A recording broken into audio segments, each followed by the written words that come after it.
That's crazy. That's crazy. You said Daredevil was the best superhero movie ever. I don't want to Oh, hear nothing from you. I said that the director's cut was a much better movie, and Are you? I would certainly watch it over. I would In, certainly watch it over the Rise of Skywalker ever again. I don't. Okay, fairness, okay, you in bugging. fairness, in Negative. fairness, the Daredevil director's cut is a better movie. It It just is. still doesn't make it a good movie. Oh no, Listen, man, I it respect has. that. I would respect that. Doesn't it have "Bring Me to Life" by Evanescence in it? I mean, both Hey, versions that movie put got a that song longer on the cut. map. No, it That's didn't. amazing. No, it didn't. It definitely Naruto YouTube AMVs put that song on. You know how long ago Cause that was? Shit was them that shit. I motherfuckers can wouldn't have heard it never until they listen. saw that shit in I Daredevil. can never listen to a single track on Hybrid Theory without seeing Vegeta standing in that stinking rain in the back Oh of my my head. god. It's like, Oh, Vegeta be standing especially in in the the end, they ruined that song for me, bro. rain. Like, Vegeta be standing in the rain like he got some chick knocked up. He didn't put that condom like on. all I want to do is go Yo, back in hey, that's time. exactly And, what that was. Accept the all I'm trying to consequences. do is go back in time and relive my angsty late teens, and there's Vegeta's massive forehead staring at me. Like, go away. Hey, that's how it is, bro. That's how it is. Hey, I'm dead. hey, that's what He does have a All big right. forehead. mad people about to be doing that shit in that Kakarot. They Mic about to check be Vegeta though. just stand somewhere. How does everybody sound? Like, though. how we coming through? That's a very good question. Everyone sounds good on my end. I'm just gonna do a quick test of the stream. Hold up. You sound like Jamil. Say something. How we Hello. That's a very you okay. We all might- sound good. We all sound good. Jamil's got some weird, funky shit going on though. Yeah, you might want to turn yourself down a tiny bit. Sounds like you're Yeah. track You want about a good 75 right now. I'm on my phone. Oh, so it's kind of hard too. Yeah. Telefono. Telefono. Oh my God! It's somebody. Bernie Sanders supporter just accused Andrew Yang of being a white supremacist. Wow. I am not even joking. He actually did. He uses white supremacist dog whistles, like talking about people have to earn certain things. You see, like, this shit is why Trump got elected president and why he's going to get elected again if they Well, keep saying dumb it's- crap like this. it's just hilarious how his angle here is basically don't if you vote for this Asian man, you're a white supremacist, and you need to vote for my candidate to stop the Ugh. old straight white millionaires and billionaires by voting for this old straight white male millionaire. That's how it is. Yeah, and Bernie, the other thing too, he literally used capitalist as an insult. I'm dead. You capitalists. I'm not kidding. God. Well, I mean, bro, most of these people couldn't run a lemonade stand if you asked them to. It's just funny because Bernie himself is a capitalist when it benefits him. Oh, Hey, of yo, course. motherfucker. Oh That's my why you God, don't- we're live and we're talking politics. Oh hi. Hell yeah. What's up? Yeah, you Oh, segued into we're that shit. dead. We're dead. That's it. Shut them down at 12:40 Yeah. a.m. End the stream. All right. Yeah. Oh, someone just left and came back. What the heck? Damn. They got Danny. They doxed him. Damn, they snatched his. Oh, they didn't like that. YouTube didn't like Hello? that. See? Oh, shit. I was actually joking. They actually did get him. Hello. Hey, what up? Yep. I've been in. Oh, okay. We heard you leave and come back, so we were kind No, of I've worried. been hearing you guys the whole time, so I don't know what's going on there. Oh, okay.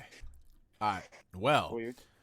anyways, ladies and gentlemen, boys and girls, sheep of all ages, races, and ethnicities alike, welcome back to the NXP podcast. A very celebratory episode. I guess you could say this is the Christmas edition. You know what? Now that I think about it, we always tend to do one of these around the holidays, which is, I guess, just the luck of the draw and how shit works out. But yeah, y'all, you know, I did say we'd be back before the end of the year. And we got a lot to discuss tonight at 12:41 a.m. Eastern Standard Time. So I'm going to get straight into this. I'm introduce the panel. Y'all know them. You know the vibes. Flanking on my left, we got Danny D's World. What's up, bro? How you doing, man? In a post episode 9, oh my God, the Skywalker saga is over, world. I am free. All right, Ultron. I don't have to care about any of this anymore. So, Would you say that there are no strings on you? no, I would not say that because Disney has lawyers watching. So. Oh, all right. And flanking on the right, you know him, Rots112. What's up, bro? what is going down, man.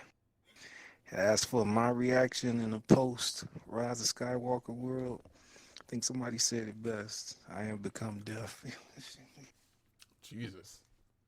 As you can see, we're getting off to a very good foot on this podcast, and you can't forget him. You know him. You love him.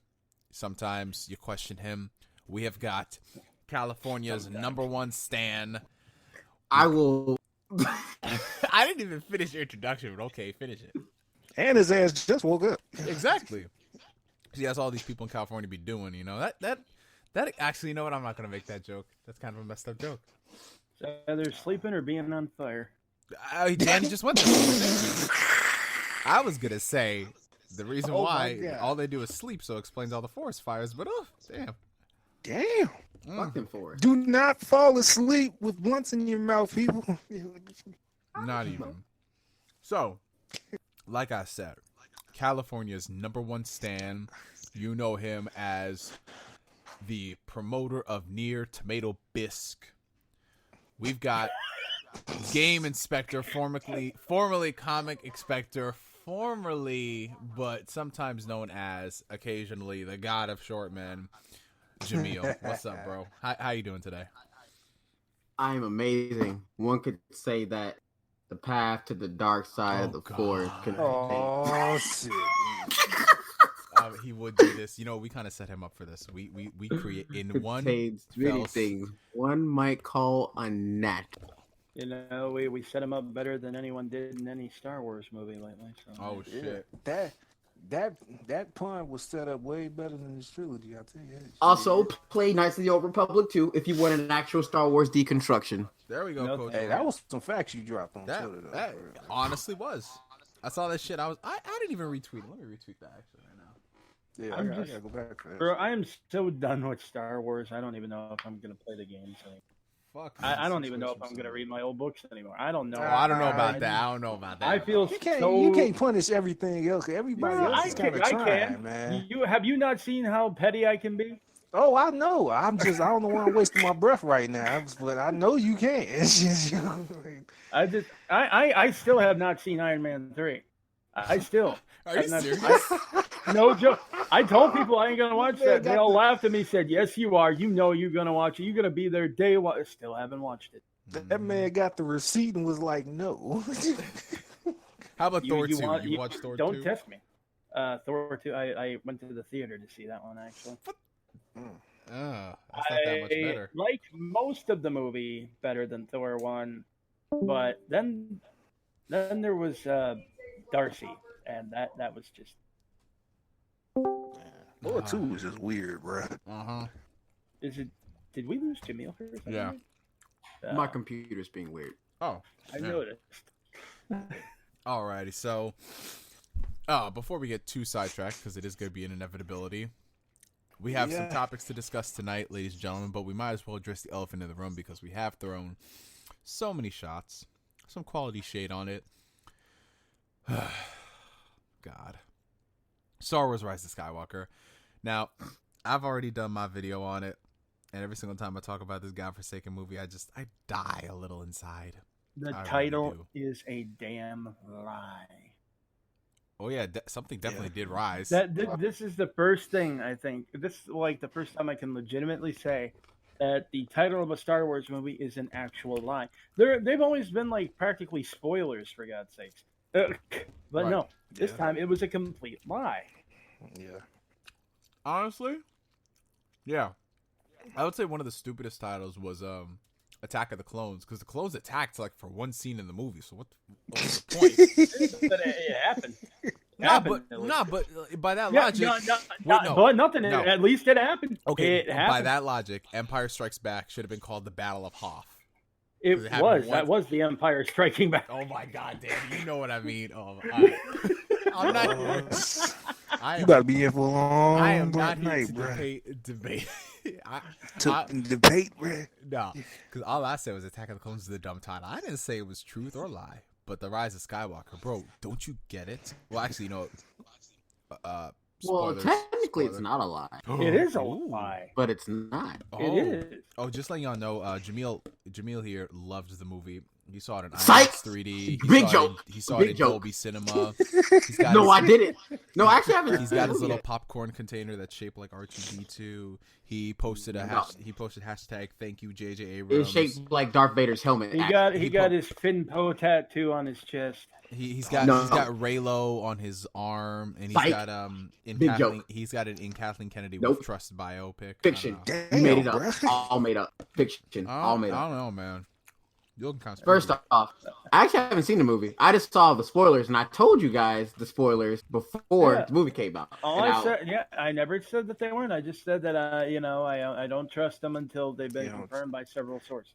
Because we got really detailed spoilers for The Last Jedi that now I wish to God were true, because they would have been a better movie. Like what spoilers even say for The Last Jedi? I never saw them. There were all kinds of things about how like the entire crux of the movie was Rey was going to wind up being kind of trained by Luke reluctantly, and Luke was going to, they were going to do the whole grizzled, I don't want to come back, kind of like what they started doing, but instead of him basically ending it with being a complete prick and still saying no, he was eventually going to come around. But then Kylo Ren was going to show up, because after what happened with him killing his dad, he was supposedly going to start feeling that struggle and pull toward the light even more, especially since his father basically died trying to save him, and that was going to weigh on his conscience. And Vader's voice stopped speaking to him from that helmet, supposedly. And, he wasn't trusting Snoke, and so he came to see Luke, and he actually sort of gets trained by Luke, but he's still getting pulled by Snoke. And so basically one of the big cruxes of the movie was going to be, which side did he choose?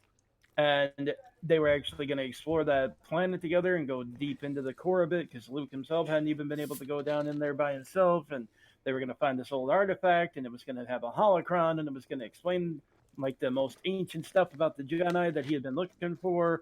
And he was going to find out that a lot of what he thought was the Jedi way and what the Jedi were like at the end of the Old Republic were like completely wrong and had become like utter, all that good stuff. And then it was going to wind up with this climactic battle, and then it was essentially going to set it up where Ren betrayed them, and the temple gets destroyed, and the Resistance almost gets murked, and then leave it on a cliffhanger, teasing that Luke was actually going to have to fight Snoke again, yada yada, etc. And it's like it's kind of generic.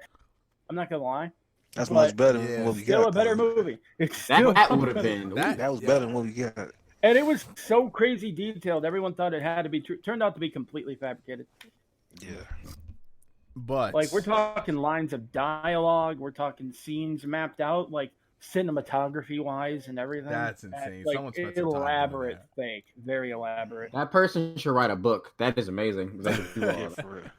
Yo, it's crazy how there's this whole like community of people that just post bullshit spoilers. This kills me sometimes. Oh There's a whole God, community of people. They sit and they crack their knuckles and they type up Devil May Cry 6 story. Man. And they know it's gonna be a ticking clock until he's gonna find out this bullshit. Right? Unless it's something like Kingdom Hearts, where if it looks bullshit, it's like, oh hey, that could be a reality. There we go. Oh. Man, you remember when somebody tried to claim they had spoilers for Civil War, and they said that not only did Captain America die, God, yes. Oh God, what? Who else died? I remember I shared they that. made it sound like half the cast was gonna die in that movie. Yeah. Like they were literally gonna straight up be murdered. Well, Captain America did died die. on the stairs. Yeah. They were getting too literal with that one right there. I was like, all right, y'all. Yeah, they were just basically saying the shit from the comics was gonna happen. Well, we can get into spoiler territory with the movie, right? Yeah. Okay. So, spoiler alert for people here who are watching who have not seen The Rise of Skywalker. We are going to be discussing certain things, certain aspects of the movie. It's kind of hard to explain where we're coming from because they do deal with spoilers and just general things that have happened with this movie. So I'm just going to get my little shtick out there since I've already done my whole review. I'm going to let these guys speak on it. I think Rob and I are the only ones who have seen the movie in this, but we've all read the leaks for the better part of the past few months. So if you've seen the leaks, you've seen the movies. Like, let's be I'm real. in that very fun predicament where I could watch the movie if I wanted. Yeah. Most of the leaks are real. It's starting to make me wonder just how legit the whole what they call the cut war was that there was like 5 different versions of the movie and they couldn't decide. Right. Oh, Right. So oh, we'll God. get into that point later on.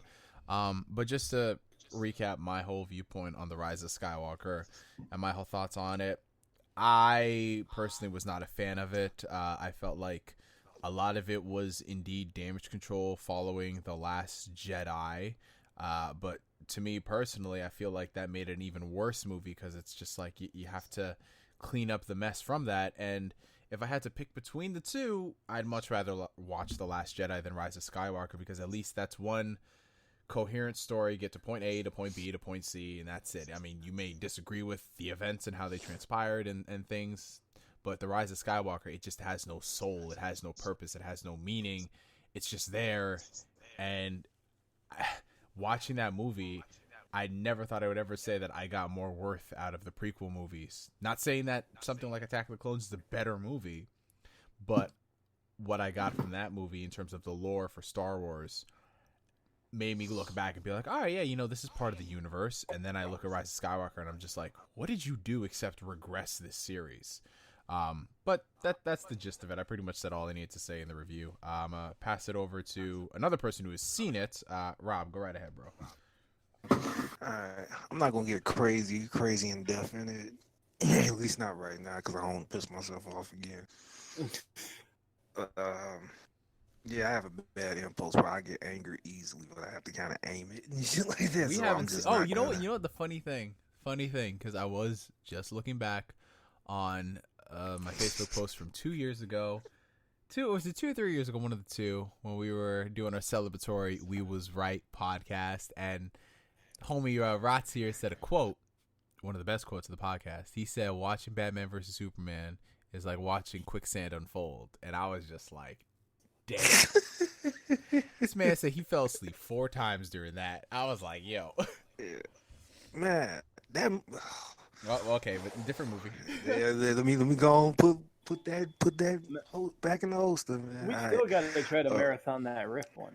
Oh my god, that's right. And let me put it this way: that movie is so taxing that they actually had to have the riff track says they actually had to have the main team, and then they had Virgin Mary Jo, and then they had like 2 other people, and then they had Wait, what are they doing? Tag teaming in and out? yep, Yeah. then they had Cole Stratton and Janet Varney actually tag Oh in. wow. Like literally everybody who was in their roster, as it were, at the time, had to tag in and tackle part of that movie. I'm Just dead. because of the length and how tiring it That was. movie is like 6 hours long. That thing That's is the longer than only movie. it's longer than that's Lord the of the only Rings movie- saga. Yeah, that's crazy. But go ahead, That's Rob. the only. That's the only movie I could think of where it took forever, but when it finally got to the point, you were like, "Wait, that's it." Yeah. Yeah. I think that was like probably literally my reaction. The Just to movie is how like fast. 99% build up and 1% climax. Yeah, Like that's what I'm sex? like. I'm like, I was about to how say did- that, Jamil. I was about to say that. I mean, that's not my problem, but y'all know what I Yeah, I'm mean. about to say. That might be J.J. Abrams' wife's problem. Oh, let me not. Wow. Whoa, bro. Damn. Hey, man, I'm just saying. Like, hey, J.J. can't finish stuff. Like, what am I going to say? Yeah, that's true. I mean, he need to go take his mystery box and figure out the mystery how to finish a movie. Oh, Well, on the one hand, I want to be like that, but on the other hand, it's like when you take a look at what he got handed, which was the smoldering remains of literally everything he from started Goat with. Johnson, yeah. Oh, bro, don't start with me tonight. I will start with you. Anyhow, Knives Out is amazing. no. I think it's movie of the year. My- Yeah, okay. Anyway, Rob, continue. Yeah.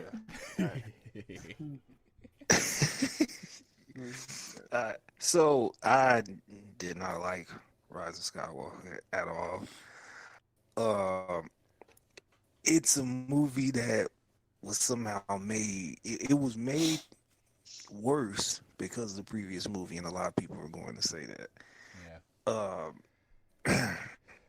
It's crazy because even though I know it was a Star Wars movie, it was like how it was cut. Almost feels. I'm like, this almost feels like too generic. Like this could almost feel like a DVD film with a lot of money pumped into it. Oh, man.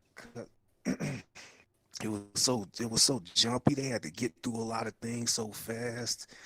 Some of the key things didn't even get no explanation about. We in the spoiler zone, right? Yeah, of Yep. course. Spoil Yeah, away. I'm just double checking.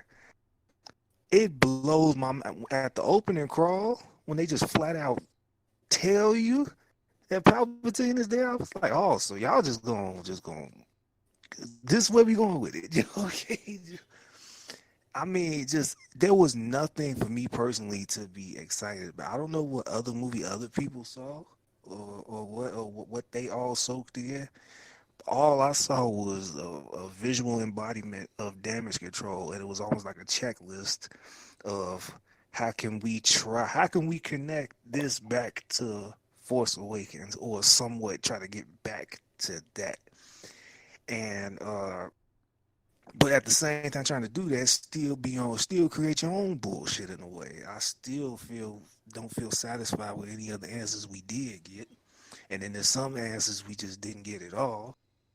And it does look like a Frankenstein movie. Like you can almost tell what probably could have. I've seen people out there have a lot of theories of like what was probably there that probably got cut out and all that. So there was literally nothing I really liked about the movie aside from some of the visuals did look cool. But I'm the type of guy where it's like that I could easily just brush that shit off. But overall, just how fast they felt they needed to be, uh, still, I wanted to get Ray a chance. I really did. I, man,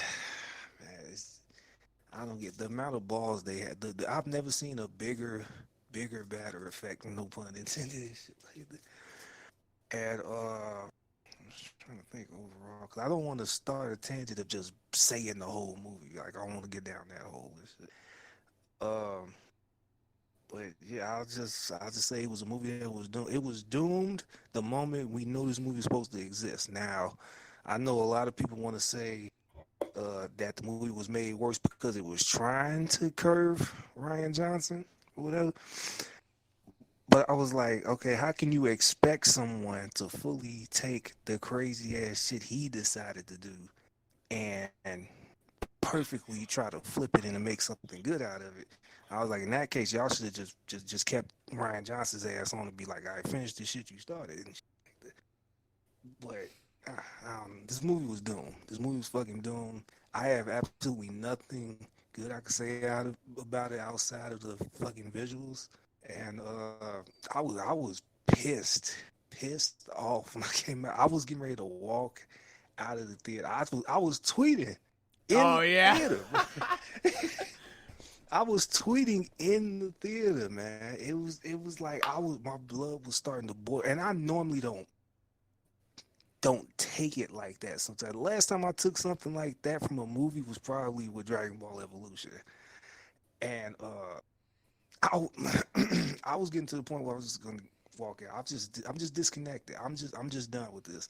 The best quote I could probably say that sums up this trilogy, it came from the OG, from Chris himself. What do you say? Star Wars ended in '83. Star Wars ended in '83, man. That's it. That's just, I mean, I can't even, like, I'm starting to get mad now thinking about it, bro. Oh, Like, God. Yeah. Good. Let the hate flow through you.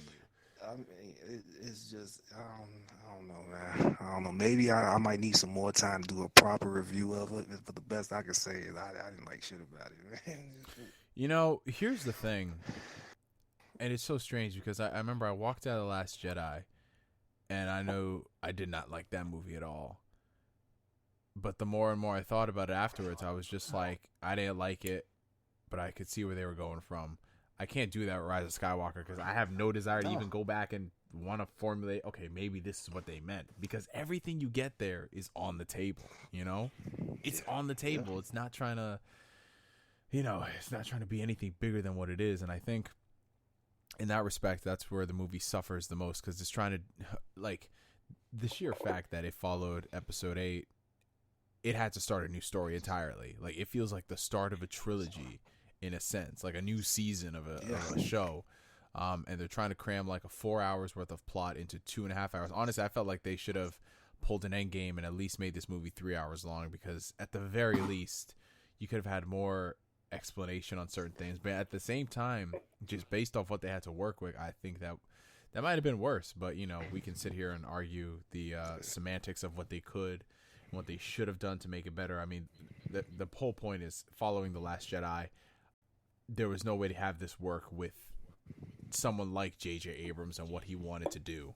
Honestly, I feel like if they were going to, they should have at least kept Rian Johnson, because this vision is just so drastic that you need to have that same guy, Yeah, that's what I was saying. I was like, if that's going to be the fault, that people saying they should have tried to build off what he did and they should have just kept his ass. Yeah, but so in terms of how this affected your feelings overall for the trilogy, because I've said this before, I feel like now that we have all three movies together and we just look at it as a whole, I feel like this ranks it much worse than the prequels. Yeah. Oh, you know what? I agree. I can say this.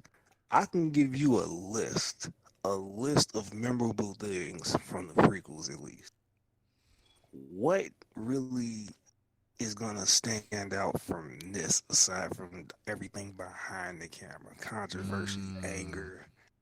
What's really going to stand out? I mean, the prequels, I'm like, despite what people hold the films themselves, they spawn so many things people hold to heart now with Star Wars, and it could be from anything down from when people the constant cosplay looks of younger characters like Anakin and Obi-Wan, or how everybody loves that song Duel of Fates. I mean, that's the shit right there.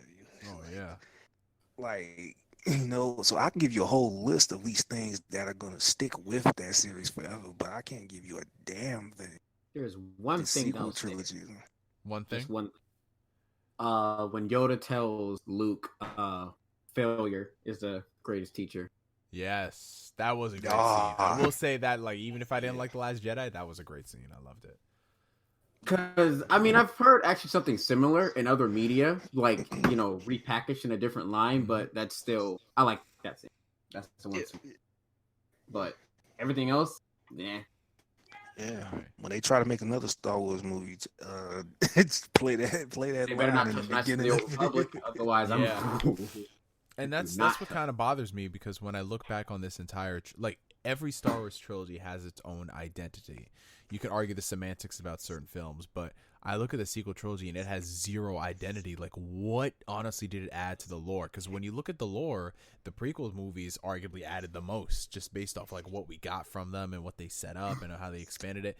I have no desire to see anything that happened with these characters before the sequel trilogy and after the sequel trilogy. That's what's so bad about it, Like, I used to get so, and I remember Danny remembers this, I got so tired.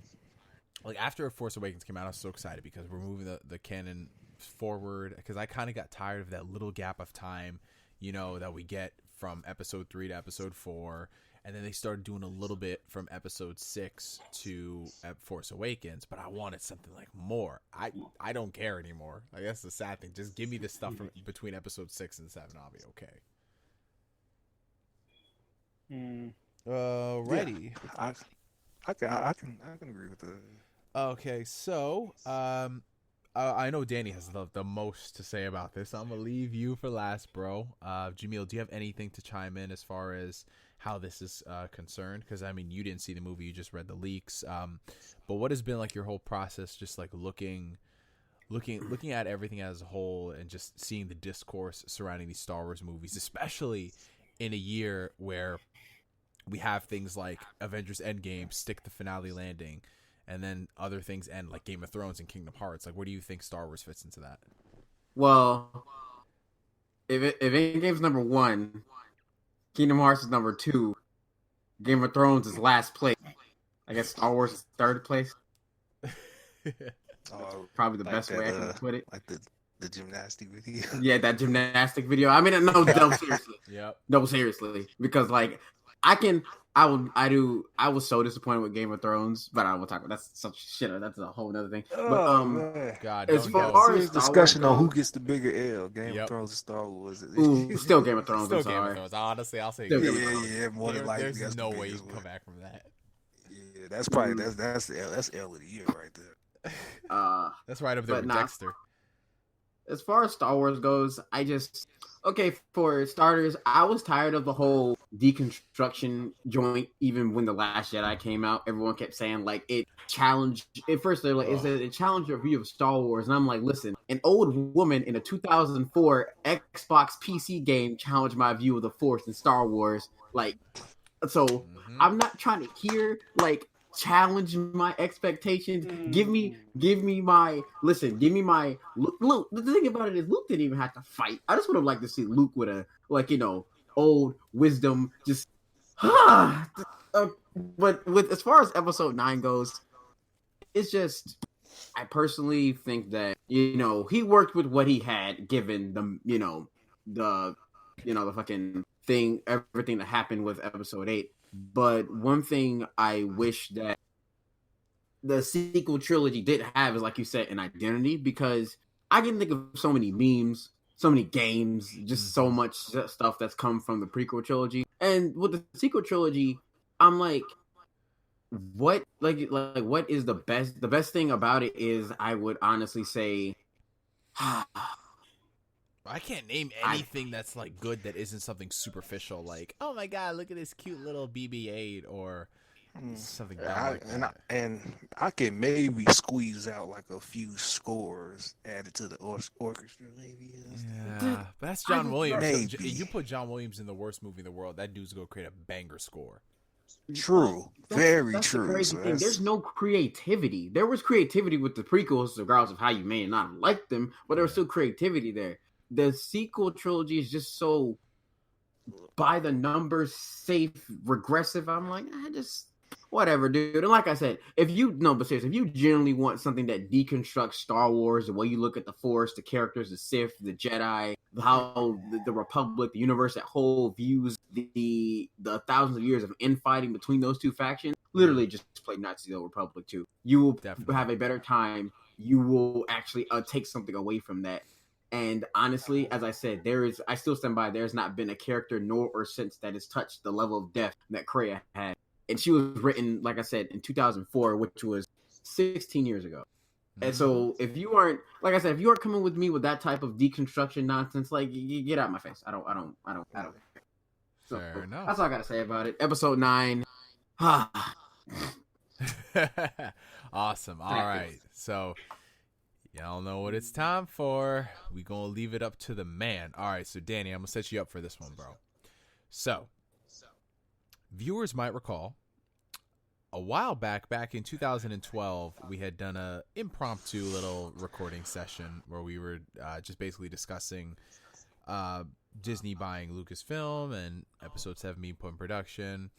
And Danny and myself, more so Danny, was not really too keen on that happening.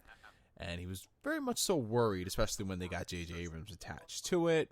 And then we started to see some trailers come out, and we were just like, you know what, we'll see. And then the movie comes out, and we're like, oh, this is awesome. So, Danny, how does it feel just going from being immensely worried about this sequel trilogy to seeing The Force Awakens, realizing, it's got some give or take, but you still enjoyed where this was going, to just The Last Jedi happening, and then everything in the Star Wars universe being affected by that Soul movie, just in terms of, like, the story group, in terms of the canon, in terms of everything being disjointed? Like, what does that do for a person?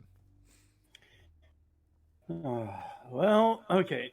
The thing about me is, I was saying that I wasn't too keen about it is kind of putting it lightly. I was pretty livid about it. There was just like years of stuff they could have drawn from and everything, and it wasn't even the fact that at the time, it wasn't even the fact that they were just declaring it non-canon anymore. It was the fact that they basically said not only is it non-canon, but we're completely encapsulating it, where we're not going to be adapting anything from it at all. We might, take one or two basic concepts, but otherwise all these characters and stories, you're probably never going to see them again. That is what really got to me. That being said, I did kind of sort of eventually calm down. The Force Awakens took some time to win me over. I was not sold on the first trailer. It took like the first proper full trailer for me to actually kind of get excited by it. And I was interested in where they were going to take it. And there were some very cool concepts in there to me. I started looking up the new expanded universe stuff, and I started with some of the new comics that were out, and they were actually really good. Um, they were also kind of set during the original trilogy though at first, so that was kind of, but they were really good comics, and they were adding to those movies in a meaningful way, and they were kind of fleshing out some storylines that sort of didn't get as much time to get fleshed out in the movies. Like they were sort of making the whole leap from A New Hope to The Empire Strikes Back, and some of the plot lines introduced in The Empire Strikes Back a bit more, cohesive, which I thought was actually a really nice touch. Um, and then I started reading some of the books. Some of the books were set, after the original trilogy, like immediately after. Some of them were set during. A couple were like actually set before, back in the old Republic days during the fall of the Republic. Really good books, really good stories. They got some really good authors there, really cool ideas. I was excited. I actually got genuinely excited again. And the way that they were kind of executing things, especially with, The Force Awakens comes out, really good movie, really liked it. More books are coming out, more comics are coming out. They're all consistently, really good. Some better than others, but they're good. I liked it. I was genuinely excited for Star Wars again. It was so fascinating to me. It was such an exciting era to be in, and the way the Force Awakens ended, there was so much possibility and potential there for what they could do with it. And then everything kind of started slowing down. And that was kind of a red flag. Like I remember I remember, Chris, I talked to you about it sometimes. I know I talked to Adam about it. Adam was kind of hand wavy about the whole thing. Thought I was being a little bit paranoid, and he said, "I understand, though. You had a very visceral reaction to that at first, and you're worried they're going back to it." And it's like, yeah, but there's just so much here that's kind of bugging me, and it's like, and especially the way they're developing Ezra, and like Rebels, and the way that they just seem to be deliberately avoiding doing anything with Luke. And it's like, I understand not wanting to do anything like leading up to this because they might want to, reveal that in the movie, but like there's so much. Like the closest we got was that what was it, Shattered Empire, I Yeah, think, Shattered comic. Empire. Yeah, with Poe's mom. And we got like one issue where Luke was in it, and we got to see him be kind of badass there, and that was cool and all. But it's like, okay, do more like that. I don't even need you to like do anything set anywhere near what went down in the events leading up to like the Force Awakens and the next movie. Just do stuff there. Like even in the last book in the Aftermath trilogy, the Battle of Jakku was covered there. I half expected them to at least, have Luke in that book, right? You would expect that, this is a big climactic battle. It's the one that finally breaks the Empire's back. Luke Skywalker's got to be involved with that, right? No, he's not. He's never actually properly mentioned, like in terms of being there. He's mentioned, but like as just a person who exists, a famous person. Um, And at the end of the book, they state that, some said that he had been there. And it's like, really?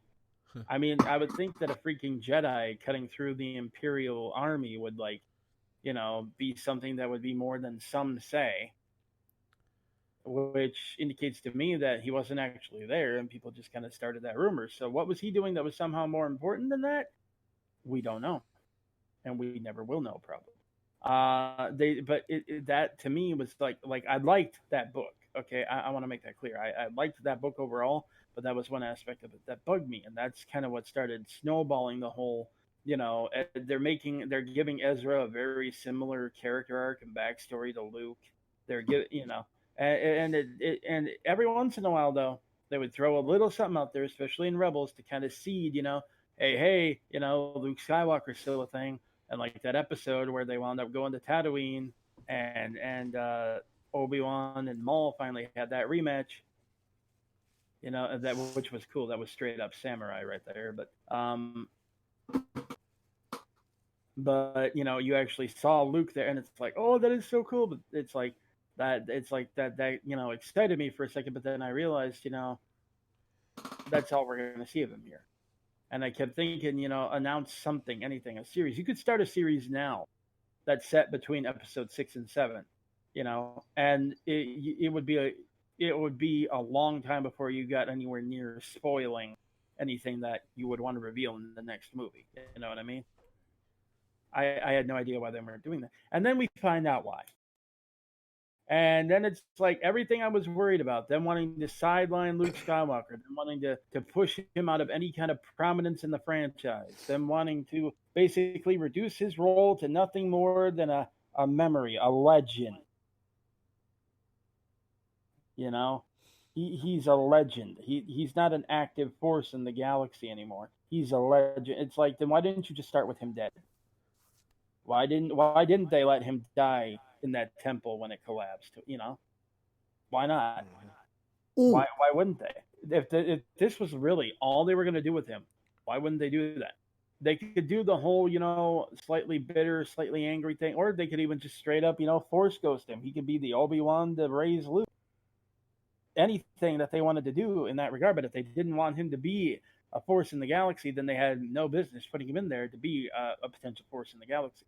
Like, his mere existence had the First Order so terrified that they developed a super weapon capable of wiping out entire star systems, just so that, number one, they wouldn't have to worry about him coming back, and number two, if they ever found out where he was, they wouldn't even have to find his exact location, even the exact planet. It could wipe out the entire star system.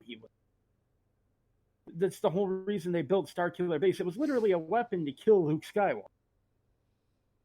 And it's like, you would think that with all that fanfare and build-up, Luke finally coming back, that would be this big old thing. Nope. And the other thing, too, that I think is hilarious is they go out of their way. They have gone out of their way in Star Wars to establish Luke Skywalker is even more powerful than Darth Vader. Yeah, one of the things Luke specifically says is, what do you want me to do? Take on an entire army by myself? That's suicide. Bro, You can do it. Vader Down and the Darth Vader comic literally has Darth Vader taking on an entire garrison of rebel troops on that planet. We're talking like tanks. We're talking people who are heavily armed with automatic weapons. We're talking troop carriers full of soldiers, etc. And Vader took them all down without even breaking a sweat. Did not even phase him. And Luke is supposed to be far stronger than this. And yet he won't even take on arguably a smaller force. About the only way that the First Order landed on that planet, for example. Like, even if he had just taken on the ones on Crate, that would have been fine. But it's a smaller force than what took on Vader. About the only way they had more anything was with the walkers. But even then, with a lightsaber, you could slice the legs off them things. Like, not to mention, you'd be a small target, harder to hit. And they almost build up like they're going to do that, too, when they have Luke getting shot up like that, and then he just kind of stands there, dusts himself up. It's like, okay, that's awesome. That's kind of bad. Then you find out that, no, that was just a stinking ruse, a gesture, because all he's doing is like projecting himself like some sort of damn hologram. Space Skype, basically. And he was never in any danger of getting hurt by that. So that makes that really badass moment there just look like someone posing, posturing. It was never a thing. The only thing he was doing was being a military distraction. There was never any risk of him getting hurt. Everything you see is just...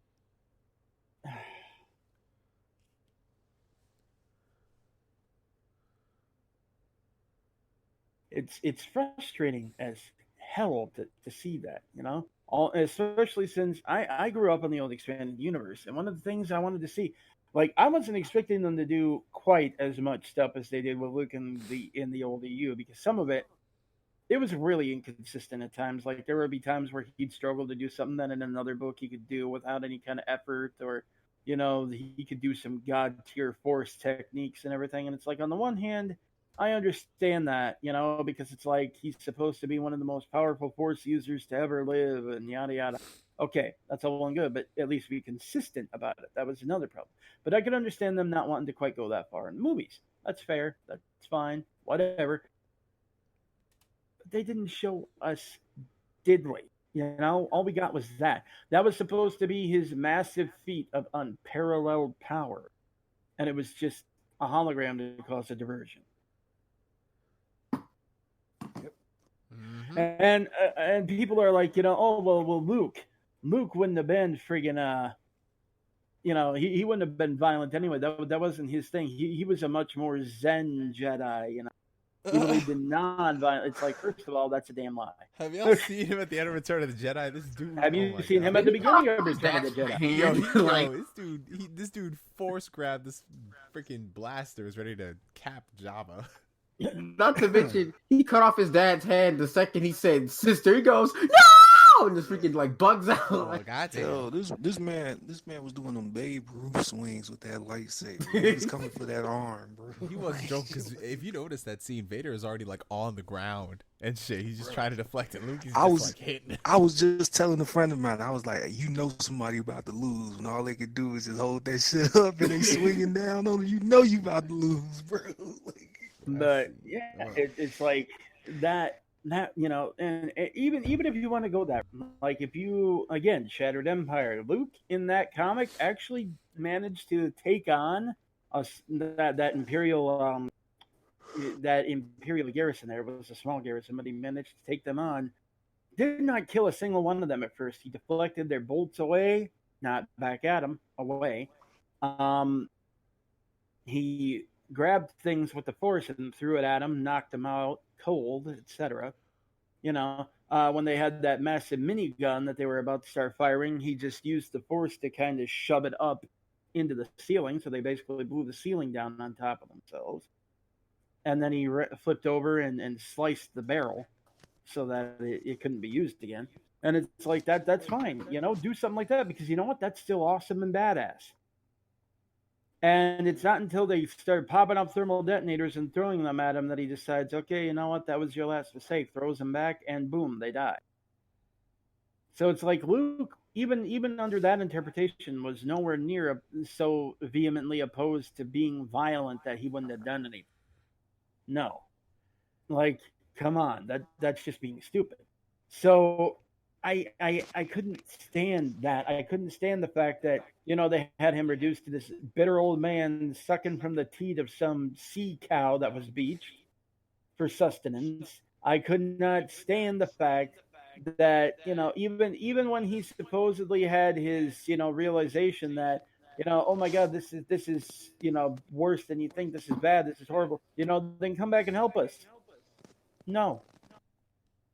That he was still being cowardly even up to the end. It's just no. That is the biggest offense to me, because you can do so much with what Rian Johnson claims he was trying to do with that without going as far as he went. And the fact that he felt that needed to happen, that's what cemented in my mind. That is exactly what they were always wanting to do, what Kathleen Kennedy always wanted to do with Luke Skywalker. And then they revealed, sadly, after Carrie Fisher passed away, that, yeah, Kathleen did want to do that. She wanted to shift the focus completely to Leia. The whole Last Jedi title was originally not supposed to be about Rey, but Leia. Leia, apparently, even though they had established Leia had been doing absolutely no Force training after a certain point because she wanted to focus on her political career, she didn't even completely master the basics of the Force yet, is now capable of training Rey. She's now shown in flashbacks sparring with Luke Skywalker and beating him. The guy who managed to outfight Darth Vader. Yep. Like, no. Just no.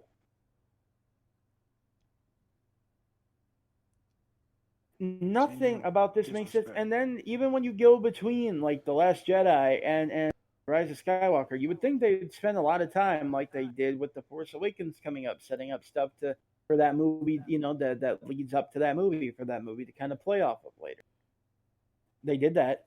It worked. Even The Last Jedi to a point, they had all this stuff leading up into that to play off of. It didn't work because Ryan Johnson literally ignored everything about the expanded universe by his own admission. But, they tried. And you would think after that, especially with someone who'd be more willing to pay attention to expanded universe stuff, they'd be like, well, now, especially with, what's going on here, we better do a lot to kind of establish this, especially since, hey, we're bringing Palpatine back. Maybe we should explain that part. Nope. In fact, most of the expanded universe material that they put out between The Last Jedi and Rise of Skywalker was actually set back in like the original trilogy, in that era. Because, and while they won't admit it, it's because of the backlash. It's because people were stopped. Toy sales tanked. Comic sales were going down. Book sales went down. People were just not caring about Star Wars like they used to. So what did they do to appeal to them? New toys. A lot of those are going to be based on original trilogy characters. New books. Oh, we're going to set them like back during the original trilogy or the Old Republic again. Oh, new comics, same thing. Oh, I think there was like 2 books that came out after The Last Jedi that were like supposed to majorly build up to the Rise of Skywalker. They have a comic out now that only now is explaining or trying to explain what was going on with Snoke and how Ben became Kylo Ren and who the Knights of Ren and Ren himself that even don't are. mean shit. Nah. Well, exactly. It's like no one cares now. Luke's dead. We already know what happened there. He failed. Big shock. But what the thing is, the lack of cohesion even there is kind of surprising because I read the first issue of that just for giggles to see if they'd reveal something about Snoke. And when Ben sees Snoke again, it's implied that this is not the first time he's seen the guy first. But he sees him and he's like, Master Snoke, look what Master Luke did to you. It's like, so it implies that the first time he saw Snoke was not this twisted, deformed being. And it's whatever Luke did to him that made him this twisted, deformed being. And yet, then you watch Rise of Skywalker, and shock and awe, spoiler alert, it turns out Palpatine created Snoke, literally. Whether that means, he was my literal puppet and I was speaking through him literally, or just I created him to serve me. We don't know, but he's got entire tanks full of mini Snokes just waiting to ripen so he can use. Why? I don't know, because you would think that, after the very public death of the last one, what's the point of having all these? Why would you, when you're going to make someone a figurehead, why would you have spares laying around and then, and then it's like, oh, well, Snoke's dead, instead of trotting out another Snoke, maybe I should just reveal myself to the galaxy. In the most un-Palpatine kind of way. This dude literally just broadcast that, hey, y'all, I'm alive. What's up? Yeah, he broadcasted in Fortnite of all places. Yep, this in man, Fortnite. This man came back to YouTube on some bonk gang shit. Yo, he definitely did, man. Oh my god. But the thing about the thing about the mini Snoke clones. Oh, that's the thing. Yeah, someone said, why not clone himself? They never explain that, and they never even clarify whether or not Snoke is actually cloned from Palpatine, which might explain why Palpatine's power was in him and why he'd be able to use him like a meat puppet. But no, they don't explain any of that. They're just there. And the best part is, all the Snoke clones are already disfigured. So he was growing them that way.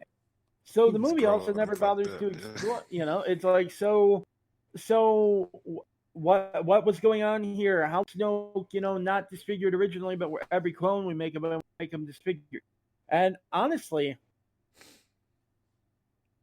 what actually, God, I almost wish they hadn't made this a trilogy. I almost wish they had just bit the bullet and made a fourth movie. Yeah, episode 10. And That's what they really the needed. cool They needed thing, a one thing lifeline. that they could have done with this concept that would have been cool and actually kind of scary and WTF-ish is, Kylo Ren has just killed Snoke and he's going out there, trying to give orders for this empire and everything's, just kind of falling apart, and he can't get anyone to listen and Hux is just ineffectual and then all of a sudden he feels that familiar presence and this chill runs down his spine and suddenly he can't breathe and he's hitting the floor and in walks Snoke alive somehow, taunting him about how he can't run this empire without him. He's nothing but a child, etc. Now, see, that would have been freaky, and you'd be wondering what in the hell, and that's how you can set up. Oh, hey, they're clones, and I'm controlling them, and I've secretly been controlling him this whole time. That would at least be a much better way of doing it. I'm not even saying that wouldn't still be kind of silly or kind of dumb or kind of whatever. Because I know somebody's going to say, no, that's still, whatever. I'm not here to workshop perfect ideas. I'm just saying that still would have been better. It would have at least had a setup, Yeah. And it just doesn't. It happens. And that's so much of this movie. It just happens. All the setup for things that are going to happen in this movie happen within this movie. And that's partially because, honestly, like it was said before, all those plot threads that were left dangling at the end of Force Awakens that we all thought The Last Jedi was going to pick up and run with. And nope. No. Dead. Gone. So we had to create whole new plot lines to both introduce and then resolve within this one single movie. And as a result, everything feels like mashed together. Even reading the summary, it's like, can you give a little more detail? In fact, that was actually in the Reddit thread about this scene. Can you give some more details about this? And they just straight up replied that that's literally everything that happens in this. Yep. It's like, you're kidding. Nope, that's what happens in the scene. Yeah, that's the thing. When it comes to Rise of Skywalker, people, if you're watching YouTube videos and it sounds disjointed as fuck and you can't make sense of it, it's not the reviewer. That's actually how the movie is. That's how it is. It's choppy as shit. Yeah, we're not even joking. Like, we're not even joking when we say, like, the pacing is literally... Bro, I swear to God, I almost got whiplash in that first hour. Yo, for real. They had to just grab the back of your neck and just speed force run you do everything. And, I mean, the Snoke thing, and then, like, Rey's parents and just... God. They chose to be nobodies. yeah, but that doesn't mean your grandfather wasn't a nobody. Bro, let's talk about that shit for a second. So, okay. My feelings on Last Jedi aside, the amount of like backhanded slaps that they use towards the Last Jedi in this movie, it kind of gets really corny because they take legit dialogue word for word from the Last Jedi. Like when Kylo revealed to Rey her lineage, her parentage, who she came from, and the Last Jedi's like, your parents were junk traders, they sold you for scraps or whatever. They do that scene exactly the same in Rise of Skywalker, but it was because they chose to be nobodies. And I can tell you why. I'm like, bro, are you serious? I actually don't mind Rey being Palpatine's granddaughter. Okay, that was my first guess. No, back in the Force Awakens. I actually mind that a lot. No. I'm saying if it was built towards better, that's what I'm saying. If it was built towards no, even if it was built towards, that would have been incredibly stupid. For a number of reasons. Still, but honestly, context is key, though. I agree with you, Jamil. Look, I'm gonna say this. I actually did not mind Rey's parents being nobody. In fact, I actually probably would have preferred that over a lot of the fan theories. The Palpatine theory was the one I absolutely hated the most because one thing that they established in this new canon is that bloodlines do not inherently carry the Force. The Skywalker bloodline was a very special exemption, and that's only because Anakin was literally born from the Force. So the Force is literally Luke's grandpa. Mm-hmm. It's literally part of their DNA, which is why they were exceptionally powerful, but that's also why they were exceptionally dangerous, which is something I thought they were going to kind of explore with this trilogy that they never do. But, and that's why, when Rey had these weird abilities, it's like, okay, well, like with the Last Jedi, when they started, showing that she kind of was getting these abilities at a rapid rate, it's like, you know what? If they would have said, "Hey, guess what? You're actually a Skywalker." I don't care if it would have been Han and Leia's other kid. I don't care if it would have been Luke's kid.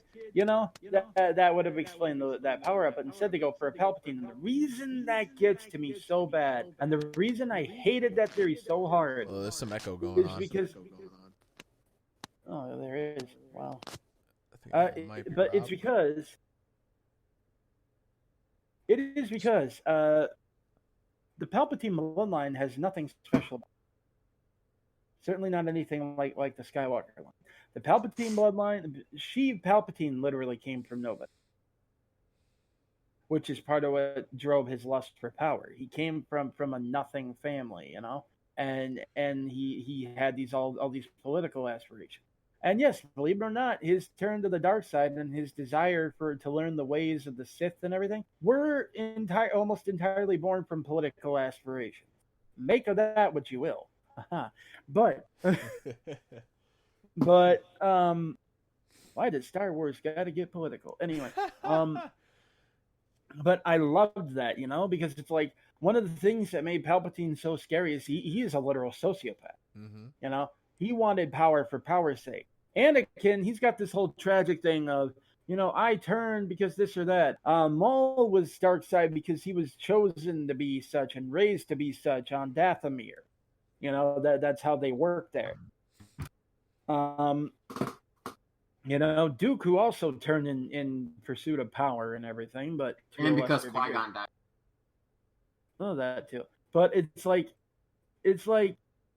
bro, Palpatine, his whole thing is that he came from nothing. He found out that he had these abilities. He worked insanely intensely to hone them to further his agenda. He studied everything he possibly could from his master and only struck him down when Palpatine himself was already an old man. Okay, keep in mind, Plagueis basically created Anakin. Now they've recently tried to retcon that and suggested, oh no, Palpatine did it. Yeah, that's what they tried to do in Vader 25. Like when Anakin went to the world between worlds, it tried to imply that Palpatine did it. Yeah, which is kind of weird. The writers came out and said that's not what they were trying to say. What? Yeah. Oh my god. That's not that. I don't know if that. Okay, see, I don't know whether to believe that or whether that's just more lack of communication, and they had to put the brakes on that. But yeah, so basically, Plagueis or Palpatine, one or the other, at that created Anakin. But if you go by that, and we weren't trying to imply it was Palpatine that literally created him, then it was Plagueis who did it, which would mean that Plagueis was alive only 10 years ago. At Episode 1, Palpatine was already an old man there, which means that Palpatine actually studied under him for decades, waited until he was in his late middle age to finally kill him and become the master. Like, this guy is calculating. He plays the long game, the insanely long game.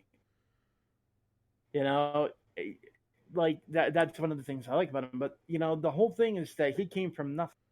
His midichlorian count is there because it's there. And that's the way it is with a lot of Force sensitive. Like, even Yoda's entire race is basically born Force sensitive, but even among his race, he's considered a freak of nature. Mm-hmm. So, that's just kind of how the Force worked, It was whoever it chose as it. But this whole idea that it's now just an inherent bloodline thing, and the reason that Rey is as strong as she is she's the Palpatine. She's Rey Palpatine. She's the granddaughter of Sheev Palpatine. She has the bloodline of the Palpatines running through her. It's like, that's, Han Solo.gif. That's not how the Force works. They're trying to make it a Palpatine versus a Skywalker thing. A battle of families type of shit. Yeah, and it's like, that's not how it is. To get this Romeo Juliet crap out of here, and literally, I guarantee you, that's part of why they did it, because of the whole Rey thing too. And that is another reason that I thought it was so stupid. It was literally my least favorite fan theory floating around out there, both because, one, that's not how the Force works. Two, it was done almost entirely because they wanted the whole family tragedy thing. And they thought that, they're going to find out she's Palpatine's granddaughter, and then they're going to be like, what do we do? She's got the Force, but she's Palpatine's granddaughter, so she's got the dark side, and it's like, that's also not. But that's actually kind of how they imply that things were sort of going down. Yeah. And also, why in the hell would her parents hide her on that planet? Okay? Hide her on that planet from friggin' Palpatine. When everybody at the time thought he was dead and he was in deep hiding. The timeline makes no sense whatsoever. I mean, I'm not even going to get into who in the world banged Palpatine. For all I know, that kid's a rapist. That's dark, and I know they wouldn't actually do that in Star Wars, but it's irrelevant. I got a question. Did he have sex? Did he have sex looking like he did in Episode 3, or did he have sex? Based on ages, probably not. No, it's got to be post because Episode 3. me and Chris were discussing that. We were like, that means that his kid would be at least his son would have to be at least around Luke's age, maybe a little older. Yeah, so that means his son was born a little bit before Luke and Leia were born. A little bit before his ascendance too. Here's the thing. If you watch the movie, since both of you haven't, their parents, like Rey's parents, look very youngish. Like they can't have been very. Like I'm talking like early 30s when you see them in the movie, and Rey is not that old. So let's just say maybe 10 years or so past. Dude, there's no way that they're even comparable to Luke. So it's be a late birth. Because Rey's 19. Yeah. Oh, well, then he would have had to have made a baby with half a body, apparently. Oh, God. This is oh, Jesus. Yep. Hey, like I said, there's somebody for everybody. And it's so... No, oh, God. None of it makes any... you know what? I'll be generous and even say, maybe his son's actually his clone. Maybe he tried to clone himself and his clone rebelled or something. I don't know. That's not important. The point is, I had no problem with Rey's parents being nobody. I didn't, because you know what? That is how the Force works. And sometimes, you do. And I actually kind of like that. You could work with that, Rey always thought, that she, her parents were somebody that she came for, they left her there for a reason. If it turned out to be for nothing, but she still rose to be, what she was being set up to be, that actually would have been a really good character arc, and it actually would have had a good message. It was bungled the way Johnson did it, and he really shouldn't have made it so offhand like that. Yeah. But to sit there and walk that back and do something that clumsy is just insulting to the intelligence of your audience. I would have preferred that they just left that alone and worked with it. I really would have. Same thing with Snoke. You know what? I would have been happier with Snoke just being unimportant and dying than I would, I have entire vats full of him. Look at my collection. This is the Funko Snoke. This is the Hot Toy Snoke. Hey. Come on. I love it. Come on. Are we going to get the Nintendo Snoke? I want that Snoke. Oh, God. We're going to get that. Seriously, though, his Snoke collection. What? Like Palpatine, the number one Snoke fan, man. No, don't you see? Must have been devastated when he died in The Last Jedi. It's a reference. If you were paying attention, it's actually a reference to General Grievous.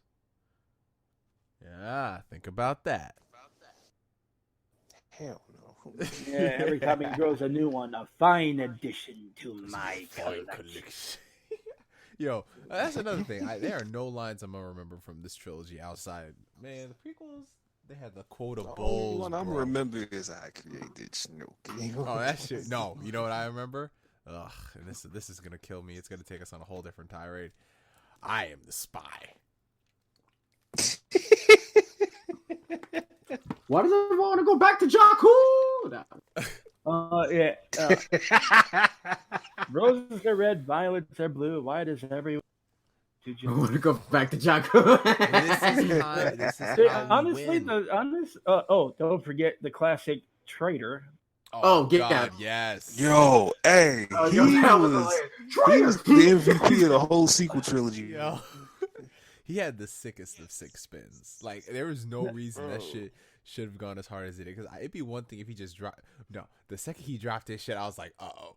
Because who just says, like, traitor and drops their regular weapons? I really thought they were going to do something with that, too, because Lucasfilm and the story group especially, including Leland Chi, the guy who's supposed to run the story group, went out of their way to very specifically avoid ever confirming that FN2199 was dead. Yes. They went out of there. So I thought he was going to come back. I thought for sure he was going to come back and be coming after Finn again. In fact, when they first showed Finn, on his knees and that axe there, I thought like maybe he was going to be the one doing it or something, like bring him back, maybe do something with that, explore his backstory and his ties to them a little bit more. Something like that. Right. That would have been great. That would have been an awesome story idea. That would have been actually continuing plot threads seated in the last movie, but no. We got to turn Finn into nothing more than bumbling comic relief. We got to make his big moment as unserious as possible. We got to cut out.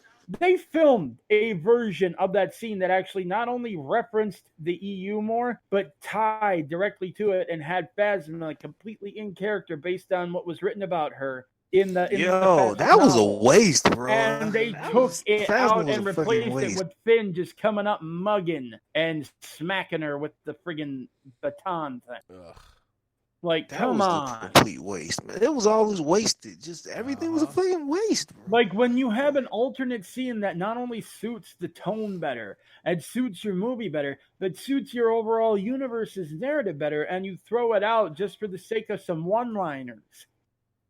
I cannot understand for the life of me how anyone could say Rian Johnson was a genius for what he did in that movie. Every single little thing that I see is boneheaded choice after boneheaded choice after ill thought out cool moment after boneheaded choice. Real talk. Rian Johnson had a lot of questions before him, and he didn't want to answer none of them. But you know what? As stupid and boneheaded as all that was, frankly, JJ's a better movie maker than this. JJ's a better writer than this. Yeah. JJ knows better than to do this. He still did it anyway. Yeah. How much of that was actually his co-writer, because he didn't write this one alone, and how much of that was Kathleen Kennedy saying, you got to fix this, and that. That's the other thing, too. Kathleen Kennedy has absolute say. If she wanted to tell him, no, you can't do this, she could have. Exactly. She did not. Exactly. She specifically allowed it. She basically allowed and possibly even told him, I want you to change this, and this that we just established in The Last Jedi. While she marched her happy little butt out there and defended The Last Jedi to the public and called it one of the boldest and greatest Star Wars pieces of Star Wars media, period, ever made. And how she stands by every single decision, all while she's making a movie that undermines a lot of those decisions. Yeah. That's Kathleen Kennedy. That woman has no business running that company. Think about it. Yeah. What rhymes with Kathleen Kennedy? What? Kathleen Kennedy? What rhymes with Kathleen Think about Kennedy? it. What? Think about it. No. Stay. They're trying to use episode 9 to distract you from the episodes. Oh my God, Jamil. Stop. How else are The we going to end Phantom up Pain were the missing plot threads all along. The sins never die. But real quick about this. It blows my mind to think about how we were all reacting before Force Awakens came out. Oh man. And it blows my mind how much they kind of just sent us all off, Bro. Like, just sent us all the way off. Every time I look at a poster, all the posters of Finn holding the lightsaber, and they just allowed everybody to think that he was the guy. Oh, he was the one. About that? JJ's still married to that idea. Oh yeah. Whatever.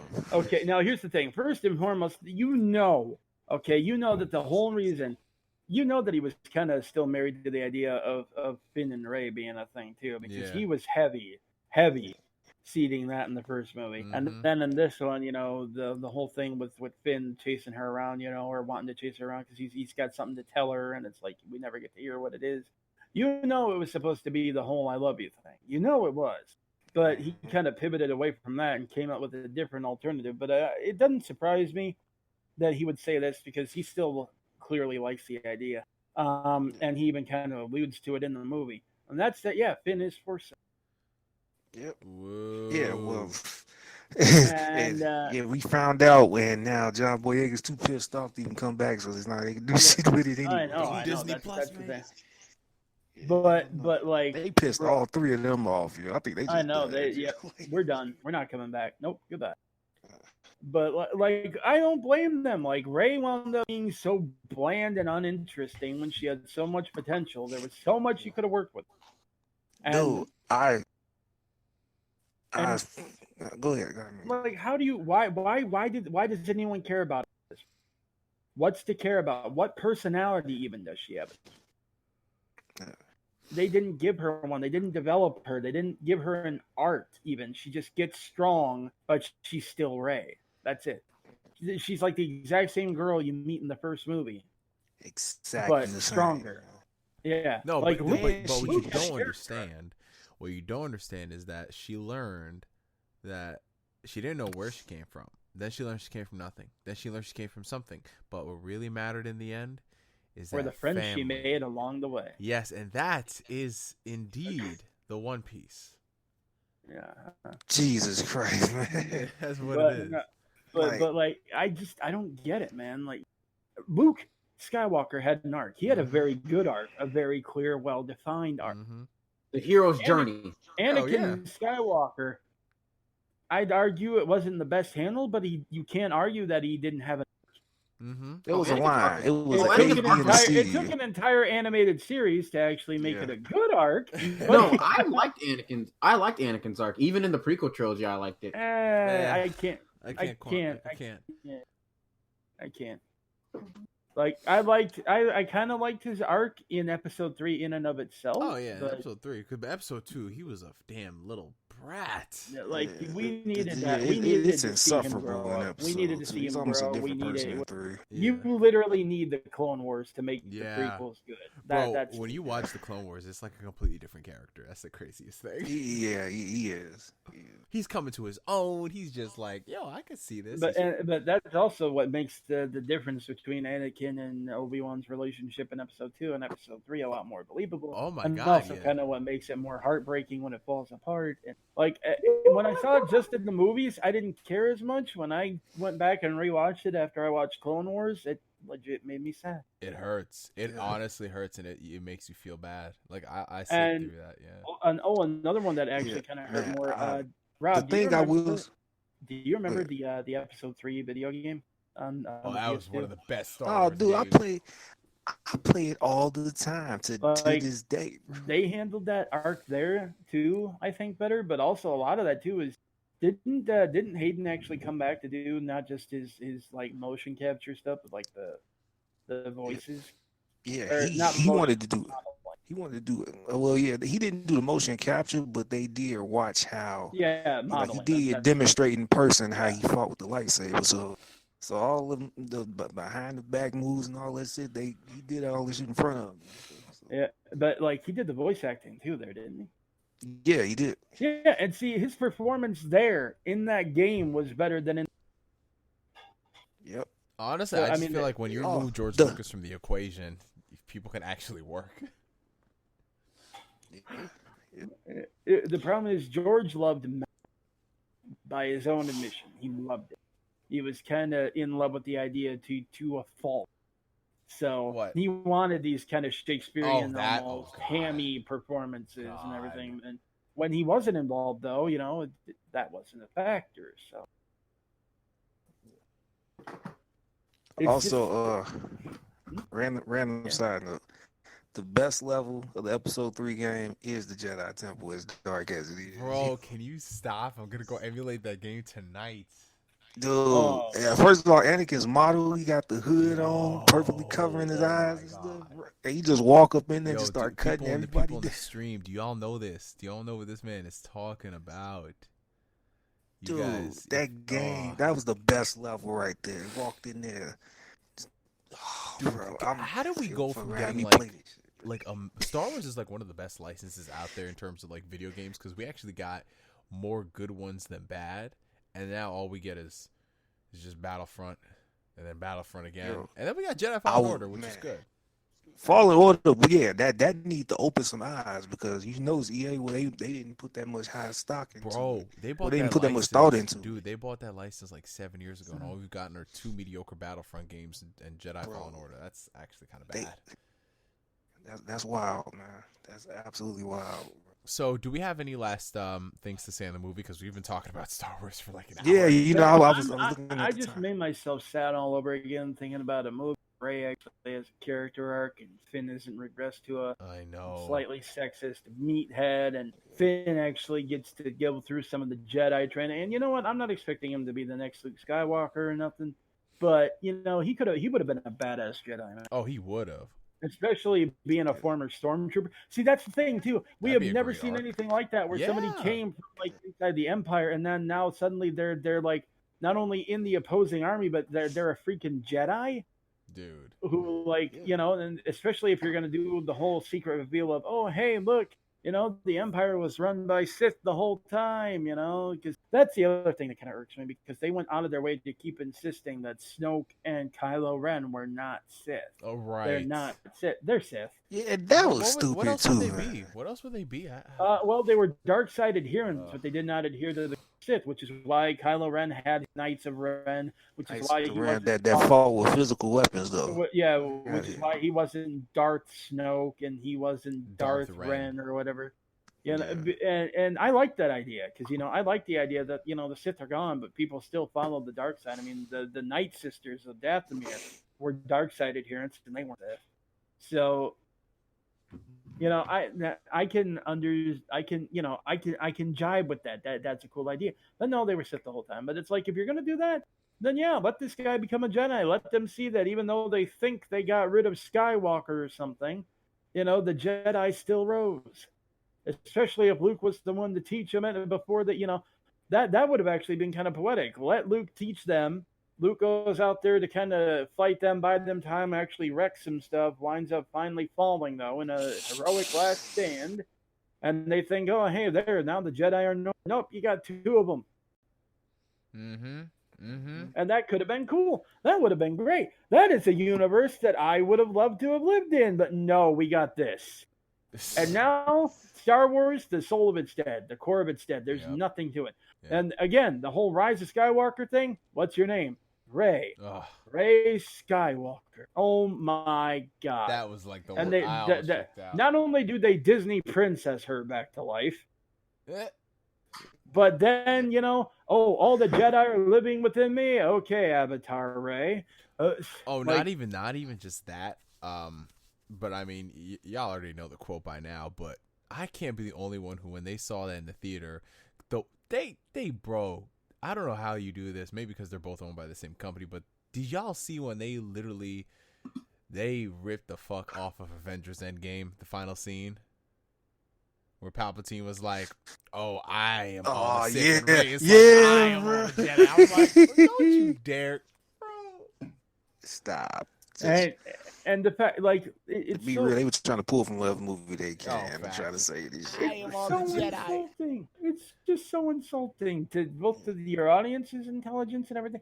What I can't figure out though is, for the life of me, I cannot figure out why so many people keep trying to say that, oh, the more you watch it, the better it gets, because you notice all this little. It's like, no, you're just noticing all these little nostalgic bits that remind you of good Star Wars, and it makes you feel warm and fuzzy, and therefore you think it's good. You are lying to yourself.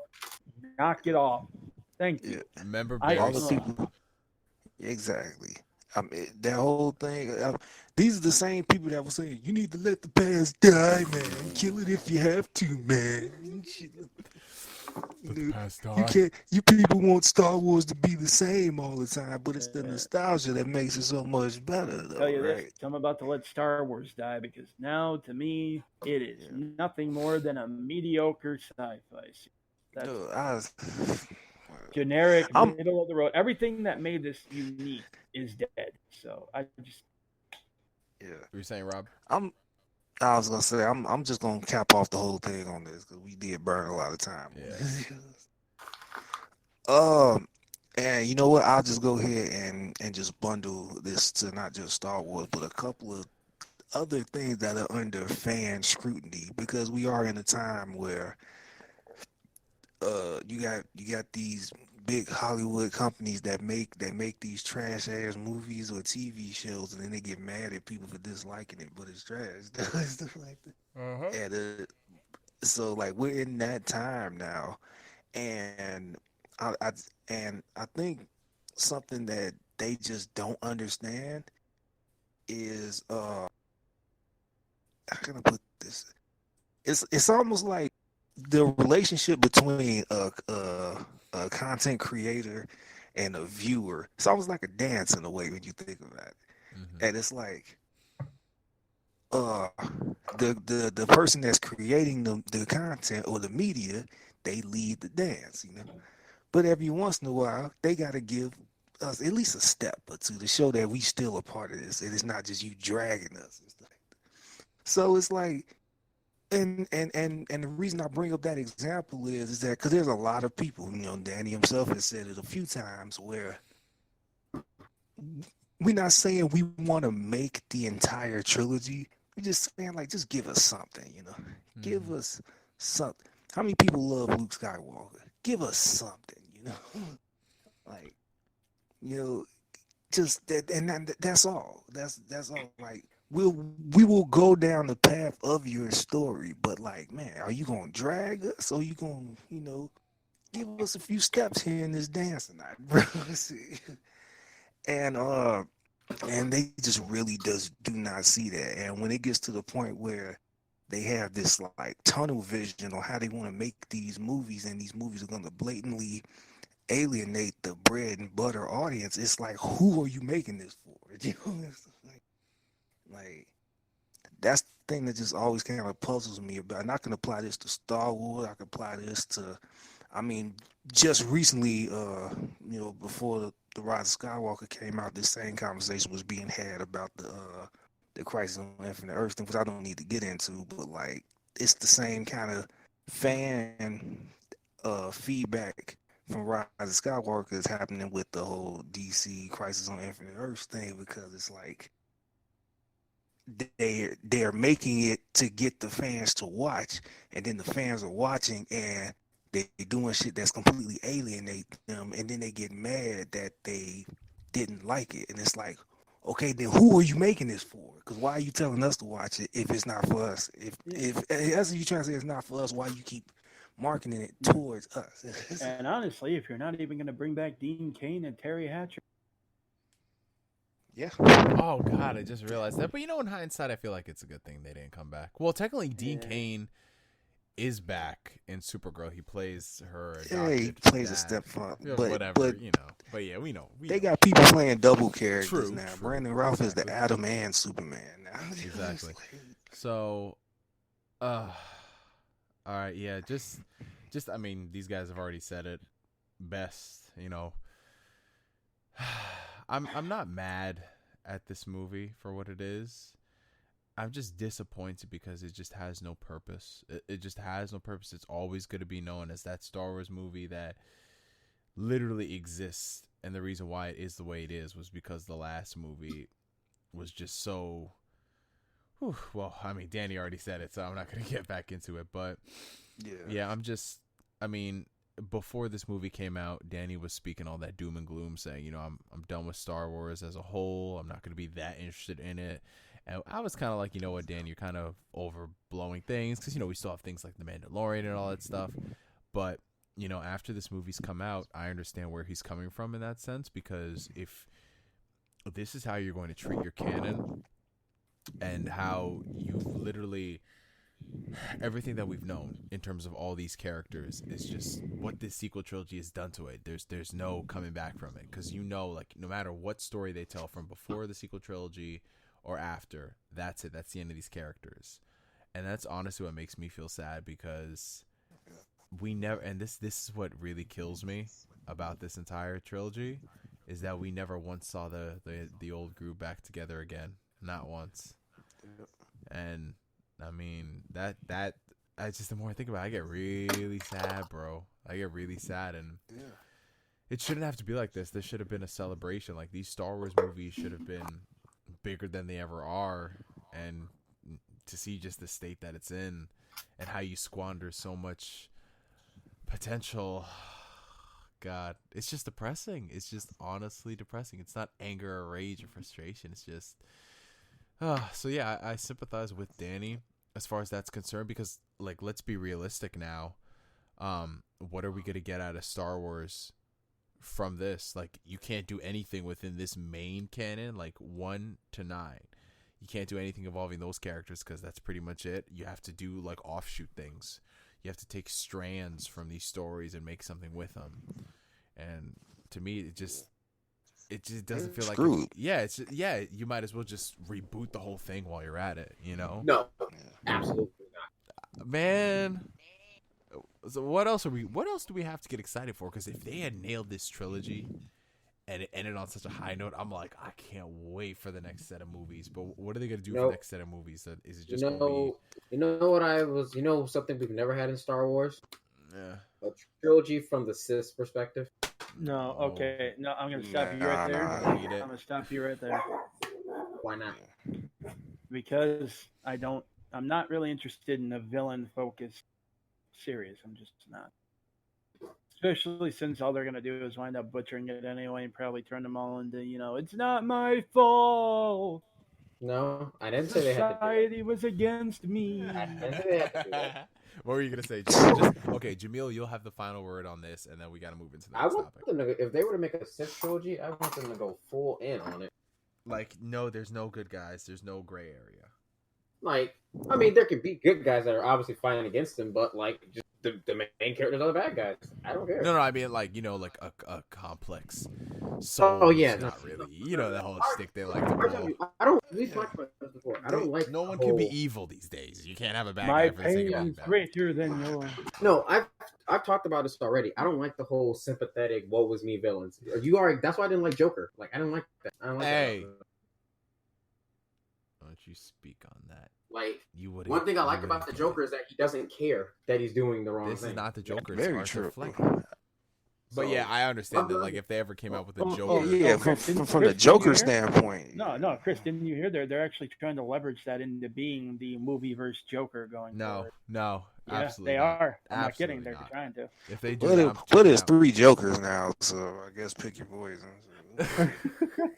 So it's 3 Jokers, so just pick which one you want. If you want to go with this one for today, that one for that, who knows? But yeah, moving into the next topic, I kind of want to bang this one out really quickly because I mean I don't know about you guys, I don't get excited at all talking about console specs and just the discourse surrounding new consoles. I just wait till the games come out, and that's when I care. Don't matter, games matter. We've been through this. Exactly. So the Xbox Series X got revealed. The Mid-X, yeah. I don't know. Apparently, people are excited about this because I don't know. Like, I mean, if they would reveal the PlayStation 5, I'd have the same reaction. I'm like, all right, where are the games? I mean, what games behind it? Their flagship game, Hellblade 2, is gonna be on PC. So I'm like, okay, well, I'm gonna buy it. All right, yeah. Can we? That's something I want to talk about real quick too. But like, no, overall, it's just like I'm so sick of seeing all these fluff pieces about it. Like when you sit there and you read the Eurogamer article, supposedly an analysis of it, it's not. It's literally straight up a PR interview granted to Phil Spencer. Their headline even is the Xbox Series X reinvents the rules of console design, and you think that means the way they word the headline too makes it sound like, oh, they must have done a detailed look and analysis at it. Nope, they're literally just repeating something Phil Spencer said. No, they didn't even put quotes around it either. They just straight up said it as their headline, but it turns out it's a Phil Spencer quote. Yeah. Like people are like so gunning hard for this console and for Xbox to they talk like Xbox is on top, has been back on top, has been. It's nuts. The way they talk about Xbox, you be thinking like, yo, they putting out banger game after banger game. Top of trash, maybe. Yeah, and here's the thing I always tell people. I'm like, okay, I get it. You like the Xbox ecosystem, But what if you gotten out of the Xbox that, first off, you haven't gotten out of the 360, number one. Like, let's just be real about life. Like, no one out here is talking about no Xbox games like that. Like, Halo 5 was their... Only one is Cuphead they talk about. I know, but that's not a Microsoft game. I mean, yeah, they helped out with it, but... Technically, they own the IP. They own the IP? Yeah, they own the IP. Oh, okay, I didn't know that, but again, I digress. So everything that we got out of the Xbox One this generation is shit that was on the 360, and it didn't make an impact this generation. Why? Because gamers have evolved, they're growing up, and these franchises are not aging the way that they're supposed to. You know? I mean, I'm not saying it's got to be like a drastic reimagining like God of War or something, but when you come out here and you come out with Gears 4, it doesn't do anything, and then Gears 5, and it still doesn't do anything. I think this man said sleep. So how long until they hit the prequel route and it's just Marcus again? Oh, dude, when they Did brought... they do that with Judgment? No, that was yeah, but Wait, what? he was talking about the prequel route. That was Gears of War Judgment on 360. Well, I was saying, No, I was gonna say because Gears has kind of had a bad rap ever since they tried to they benched Marcus Phoenix and it just hasn't been. I'm sorry. You started talking Gears of War instantly too. I feel you. I mean, the story ain't that compelling, unfortunately. No, bro, are you kidding me? It's revolutionary in every aspect of it. Like it reinvented an entire genre, and like anything that uses even some of the most basic similar mechanics to it is stealing from it. Yeah, they invented cover-based shooting. How many And times they we go had duck and cover in very 2019? compelling. They had very compelling yet still macho characters. No. Yeah. Remember how they were trying to pimp out the fact that they got rid of cigarettes is like a big deal? Yeah. And I'm like, bro, where's your game though? Bro, this is an M-rated game. The people you're doing this for literally aren't supposed to be able to pay it. Stop. Yeah. But I mean, I'll just finish off all I wanted to say about this. I'm like, what is there to get excited about? Like, let the games speak for themselves. I don't care about the discourse with people. I'm just gonna finish. Then you can do your thing, Danny. I just like revealing a console an entire year out. I mean, what are we supposed to get excited about? Just more song and dance pony show that we got with the Xbox One, Cloud Power, DirectX, whatever chip they use. What was that chip? The eSRAM. All that stuff. It seems like more of the same except spruced up, and yeah, just call me when they get like compelling games. That's it. Yeah. That's it. Follow the games, people. See about that. Didn't you realize, according to several articles that all hit the internet at the same time, the Xbox Series X has the far more compelling launch lineup when compared to the PlayStation 5? What does that even mean? Oh, just like the Xbox One did and how Rise was supposed to be game of the year. Oh no! What it means is that it's so stupid because they're writing these articles like they have two games. They and you know what? Hellblade isn't even confirmed to be a launch title. That's the thing. They said it's in very early development about that trailer. Yeah, didn't Hellblade? When did Hellblade come out? Last year? Yeah. Yeah. There's no way they'd get that shit done that quick. Yeah, I know, and it's like so they're saying that that's a launch title, but it's like there's no proof of that. The only other game they have is Halo Infinite, which is going to be cross-gen, which means it's not even going to be able to take full advantage of that hardware. Yeah, because it's not coded for it. They'll be able to give it like really nice textures, sure, and it'll have a very solid frame rate, sure, but like in terms of taking advantage of what the new hardware could offer in terms of physics, even ray tracing, you'd have to code for it, and unless they're gonna specifically sell like an Xbox Series X version separately, which they might, but that's like the only way you're going to get that. But if you try to get like the Xbox One version and play it on that, you're not going to have that. The Xbox One version, it's just, that's going to be the problem.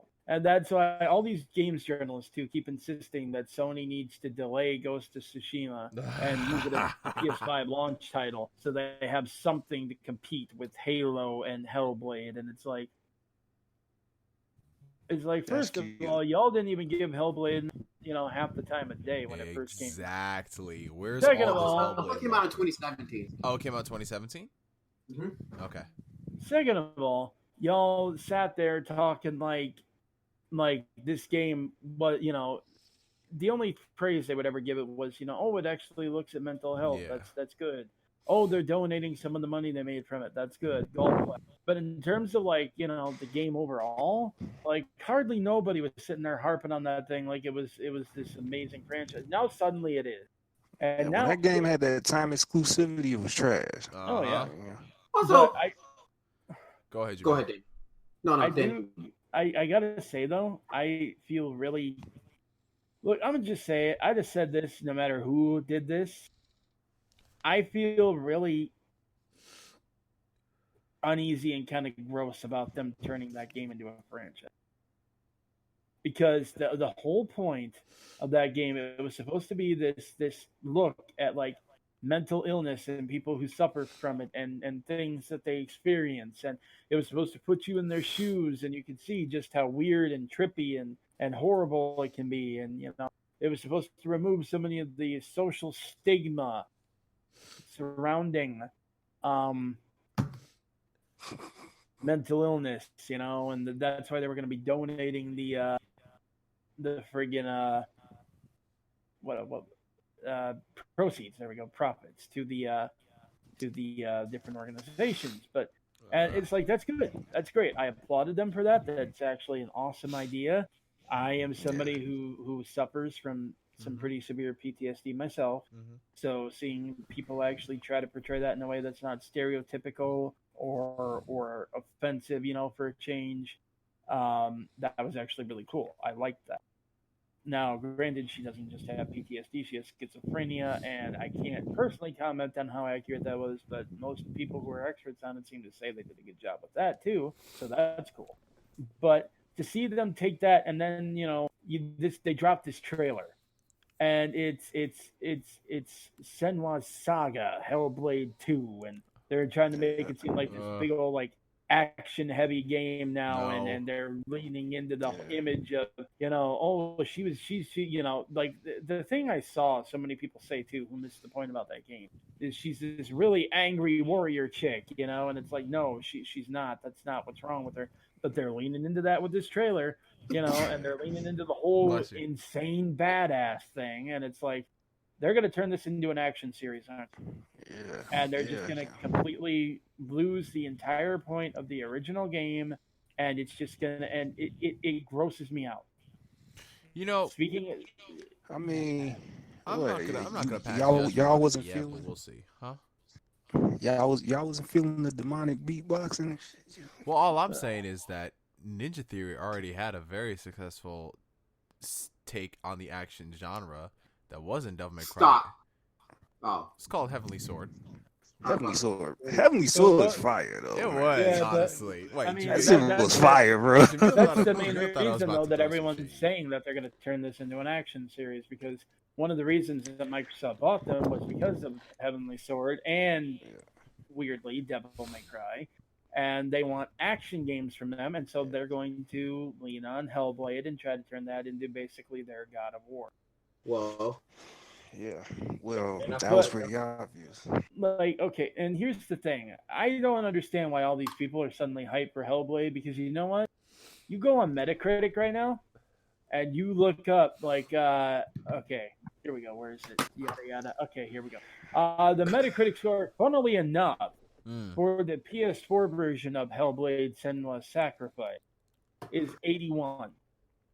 The user score, though, sits at 8.0.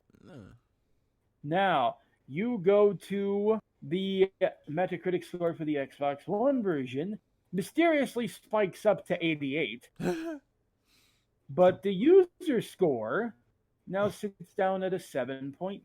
Wait, what?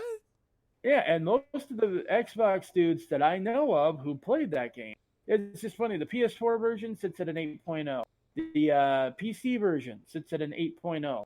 The PC version also has an 83 as opposed to the PS4 version's 81 from critics. But Hellblade Senua's Sacrifice on the Xbox One, 88% from critics, but only a 7.2 score from users. Where does the Nintendo Switch fit into all this? We're not talking about the Switch. No, I'm just curious. Okay, the Nintendo Switch version. Oh wow, 79 from critics and a 7.0 users. That sounds about right. Yeah. Yeah. But like Xbox dudes, I specifically remember them too. A lot of them, like Smooth especially. Oh my god, he actually came right out and said the combat in that game was terrible, and he didn't like it. And then the second, and that was back when it was on PS4. Then when it came to Xbox, and Yeah. he was talking it up. And now Of that there's course. a sequel, That's he's how it hyping it down. Yeah, it's that's so a level of naked and fanboy that's cynical, though. dangerous. It's naked. It's nakedly cynical, and it's just these dudes ain't gonna buy it. And that's the thing. They keep talking about how, oh, I can't wait till it comes to Game Pass. So it's like, so you want to play it but not buy it. Mhm. And it's like, that's why I can't understand how people think that that's sustainable, system. It's not, especially not at the prices Microsoft's currently charging. They're gonna have to up it because they're gonna have to start paying these devs more for games because nobody's buying these games after they're done playing. And that's the thing. They keep reporting these stats about the thing too. Like, more people, these people are playing games they never otherwise played. If it weren't for, that's nice. Who's getting paid for that though? Microsoft. What about the devs? They get a flat rate. That's it. Nobody's buying these games after they're done playing them. And these developers are seeing that. So Microsoft's going to have to start offering them more money to entice them to stick around, or they're just not going to put their games on that service anymore because when they make them available like that, these people won't buy them. But what? Most people wouldn't buy them anyway. Here's the thing that's very confusing. I mean, I'm very conflicted. I'm of two minds right now because I love the idea of Xbox Game Pass. I think it's great value.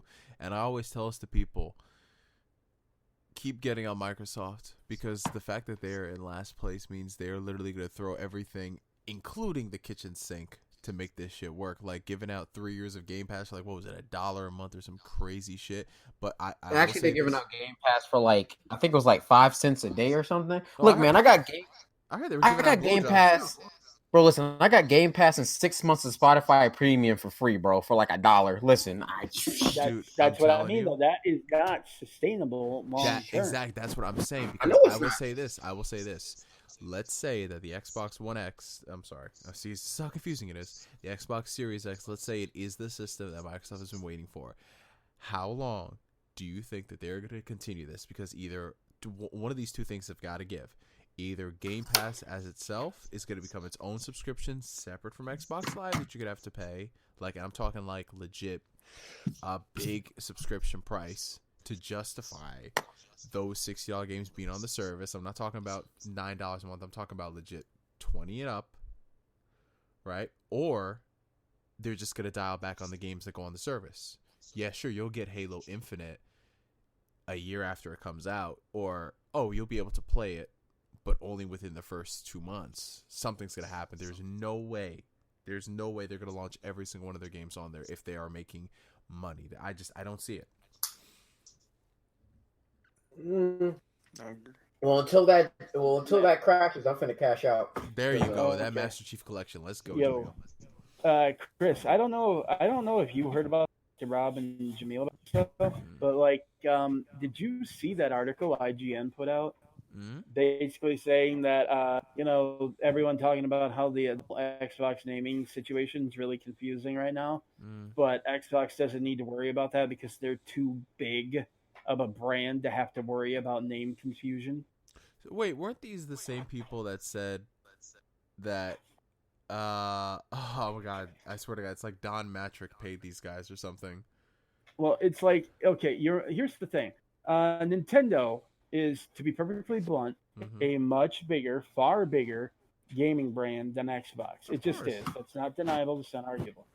They themselves said that one of their biggest problems with the Wii U was name confusion and brand confusion, because when they had the Wii and the Wii was selling, and the Wii was the biggest selling console of that generation, second biggest all time, one of the biggest gaming brands in the world, they were putting Wii on everything. Mario Kart Wii, Wii Sports Resort, Wii Fit, Wii this, Wii that. The peripherals all had Wii in the name too. The Wiimote. So when they put out the Wii U, a lot of people just figured, hey, that's a peripheral. But I don't see how it has a use for the games I already have, and I'm not seeing a whole lot of games that are making use of this. And then it's like, oh hey, here's a Wii U game, I'll buy that, and I'll buy a Wii. It's like, oh, this is a console. But that most people just did not know, that this was a whole new console. They didn't. Yep. And they had to fight an uphill battle with that messaging for a long time. And sadly, Iwata figured that out too late. Yeah. But I love how let's just talk something. about the man that changed it and turned it all around. This man Kimishima was the first person in that boardroom when they announced that thing. He's like, "This isn't gonna work. That name isn't good." And they were just like, "No, it's perfect." Yo, I'm telling you, this guy, gangster. But like, I mean, if Nintendo had that problem, coming off the second most successful home console in history, with their brand power and recognition, if the name situation was enough to make them sell so badly that they had to literally kill that console and release a new one halfway through a gen, then why is the Xbox, which does not have as much power or brand recognition, not have to worry about name confusion for their console? I'll tell you this. I'll give you a perfect example, and I'll answer your question. So, my sister, right? She frequently asks me stuff about games because she knows I play a lot of video games and stuff. And she was just like, "I think I'm gonna buy a Switch." And I was like, "Really?" And she's like, "Yeah. What game should I get?" I was like, "Oh, you want to get these games right here and those games there and blah blah." And she's just like, "How are there so many games already?" And I said, "Well, some of these games are ported from the Wii U." And she's like, "The what?" I said, "The Wii U." And she was, I swear to God, this literally just happened yesterday. And she was just like, "Wait, you mean the Wii?" I said, "No, the Wii U." She's like, "What? Do we have that?" I said, "Well, yeah, Elias has it. It's in the closet now." We pulled it out, and it was just like a relic, like an artifact, like we were playing the plot of Uncharted 5 or something. This shit was crazy. Y'all found Drake's coffin. We did, but here's the thing, Danny. I've seen a lot of people say that the naming. Personally, I don't think it's that confusing. But here's the thing: Xbox, iPhone, they are not the same thing. A lot of people assume that people go out there and they upgrade their game consoles every single year like they do phones. Guys, phones and consoles are not the same thing. The vast majority of people buy one system every 4 to 5 years. And then they know when it's time to upgrade because there's something else that comes out. It's like, oh, this is the new shiny thing. But if you come out with something called an Xbox Scarlet or Xbox Anaconda or Xbox Lockhart or whatever they want to do it, and you keep coming up with these small Excalibur. Xbox Excalibur, some shit. I don't think the market is going to adapt as much as these people think, because then they'll be like, oh, well, there's this Xbox. This is the really strong one. And then there's this one that's not so strong. And then this one that's just all digital. And I'm like, really? But go ahead, Danny. Well, I mean, that's the thing, though. Phil's specific statement on this was that they called this, the console is not called the Xbox Series Just X. the Xbox. It's just the Xbox Series Just X the is more Xbox. the version of the Xbox that you're buying. And I'm just like, okay, first of all, that's going to start confusing. But second of all, if they're doing what they talk like they're doing, and they're launching multiple Xboxes on launch day, supposedly Lockhart's going to be releasing at about the same time as the Series X here, whatever that's going to turn to be. And first of all, if the rumors that it's only as powerful as like a PS4 Pro are true, It's like a Pro, then that's going to be ugly. Like, I don't care if it's going to have a better CPU, if it's still only about a little bit more powerful than that, or at least as strong as the One X. That's going to be ugly. I was about to say, because I was like, if it's not as powerful as the One X, why even release a budget version of next-gen consoles? Well, because supposedly it's supposed to retail at like, they're talking like $200 less that way. And okay, here's the thing. I mean, we're not going to get too much into this. We have to move on to the next topic. But pricing-wise, I don't think these new systems are going to come out at less than $499. If they do $399, that's going to be like day one. But it's got to be $499. The way they're talking with this tech, I'm sure it's got to be $4. Which I mean, honestly, the cheapest would be the winner and shit. Right. So, do you guys think that if Microsoft comes out here with this, I think personally, I like the idea of a cheaper version that could still run the games, but to an extent, unless this thing has got some crazy scalable thing, do you guys think they're going to start bottlenecking each other a few years into the gen? Because if you come out with an Xbox One X console, like let's just say Xbox Lockhart is that version, and Xbox Anaconda is like the souped up one that's going to be like $500.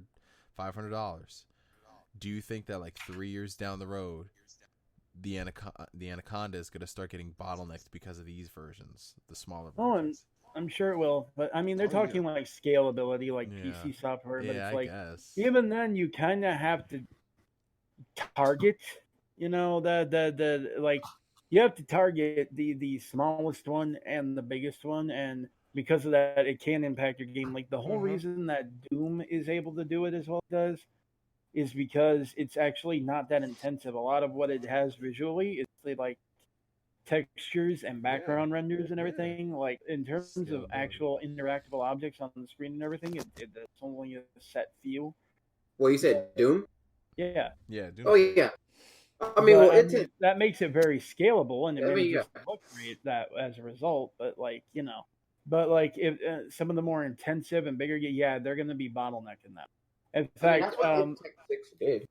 but I'm also thinking in terms of retail, because it's like what's going to happen when a customer, they go to the store and they say, "Can I get the new Xbox?" And it's like, which one? You know what I mean? And then the newest Xbox that launched a little while after this one, this is the newest one, so it's got to be the better one, right? No, you're getting the first one. Like, you're getting one that's not as strong as this one over here, but it's cheaper than this one here. Or you can get this one, which is almost as strong as this one, but still cheaper than this one. Or you can get this one over here with a built-in, it's like... Unless there's literally a big enough discrepancy, I don't think an $100 difference is going to be like, great, this is good for the industry because this one's just a little bit less powerful. Well, why don't you just buy the other one? You're future-proofing yourself. At least with phones, it's different. I feel so bad. I feel so bad for developers coming up. You gotta, man. You got Switch. God. You got. Well, I mean, Switch. You got Right, PS5. You gotta be stressed all kind of ways, bro. You got Switch, PS5, PS4, Xbox One, Xbox Series X, Xbox whatever this that, bro. They have like 8 different versions. And PC. Don't forget PC. I'm gonna say this. I think that there is a reason that like developers are already kind of talking about these new systems, and so far several have actually come out and said that it's actually easier to develop for the PS5 than it is for the Xbox stuff. And part of me wonders if it's not because they have these 2 different versions coming out, and they've got to try to basically work 2 different sets of hardware here. It wasn't there that rumor going around that there's like an all digital version? That's a flop. Yeah. Unless they Microsoft gonna learn to stop. Yeah, go ahead, Rob. Microsoft gonna learn to stop fucking with people like this, man. Bro, but the thing with like they're trying to make consoles more than what they are, and I'm like, bro, these things they've survived for so long as is. You don't need to reinvent They learned the wheel. nothing this entire generation. I was talking to Danny about the literal. Listen, I don't have a Switch. Like me and Rob don't have a Switch yet. But the reason me and Rob are considering a Switch, even though the new Xbox is on the horizon, is because the Switch has games. That's it. Yep. And the Switch is giving you something that the PlayStation doesn't already give you. Like what? Like that's it. Like it doesn't matter. None of this. The only cool feature I think the Xbox has that the Switch doesn't is backwards compatibility. And also what is it's really I think Xbox might be the only console that has this. I think PlayStation has it too. I'm not entirely sure. But you can also, like, Jamil, say if you and I are friends, right, on the Xbox or PlayStation, I can actually open up a document and type you out a message and send it to you. I don't know if any other system outside the Xbox or PlayStation has that, because the Switch certainly doesn't. I mean, that's pretty cool. But yeah, like the only real, I guess I'm just saying, like, as far as gaming features goes, the only one it really has that's worth a damn is backwards compatibility. But that's the type of thing. I thought Danny of all people would revel in that joke. I guess not. Sorry, I'm kind of distracted. Catch everything else. I mean, but I'm saying, but like, if they trying to use the backwards compatibility as another selling mark, I mean, it's smart, because didn't they say like This new Xbox gonna play everything, every Xbox game. Or Yeah, something? but they still haven't clarified on whether. See, they know they very specifically avoided ever saying whether it's Yeah, they can't. natively They or the can't. same way the Xbox One was doing it, or Yeah, see, yeah, that's what I was thinking because see, I saw people running with that. It's gonna play every single Wait a minute. Xbox game. Didn't Jack Move Johnny say that they actually took out backwards compatibility for some games or something? Because I remember Okay, him saying. so when it comes to the backwards compatibility on Xbox, it's kind of strange because it's there and then it isn't. Okay. Okay, So, see, and I ain't got time for that nonsense. oh no, I'll just Well, I'll Oh, you explain see, to you real oh, quick. so I'll so, explain if to they you can real start quick. removing it, then that's dead. All right, bro. I'll explain it to you real quick. So the way that Microsoft has gotten backwards compatibility to work on both the original Xbox and the Xbox 360 is that it's not straight emulation. You can't insert a disc into those systems and expect it to play. How it works is Microsoft goes back and they renegotiate the licenses for certain games to put them on the service. That's why they come out in blocks like, oh, we have a new wave of backwards compatible titles. So what they're actually doing is, let's say, Rob, you have a copy of Red Dead Redemption you want to play on the Xbox One. What it does is when you put it into the system, if it's available on the store, it searches it, it finds it, it downloads it, and then your game disc acts like a key. So it unlocks it so when you play it. But that's the reason why they stopped backwards compatibility. They stopped it a while ago because for Microsoft, it's too expensive to go and track down the licensees and do this service. Like, honestly, I applaud them. I applaud them for doing this because they didn't have to do it.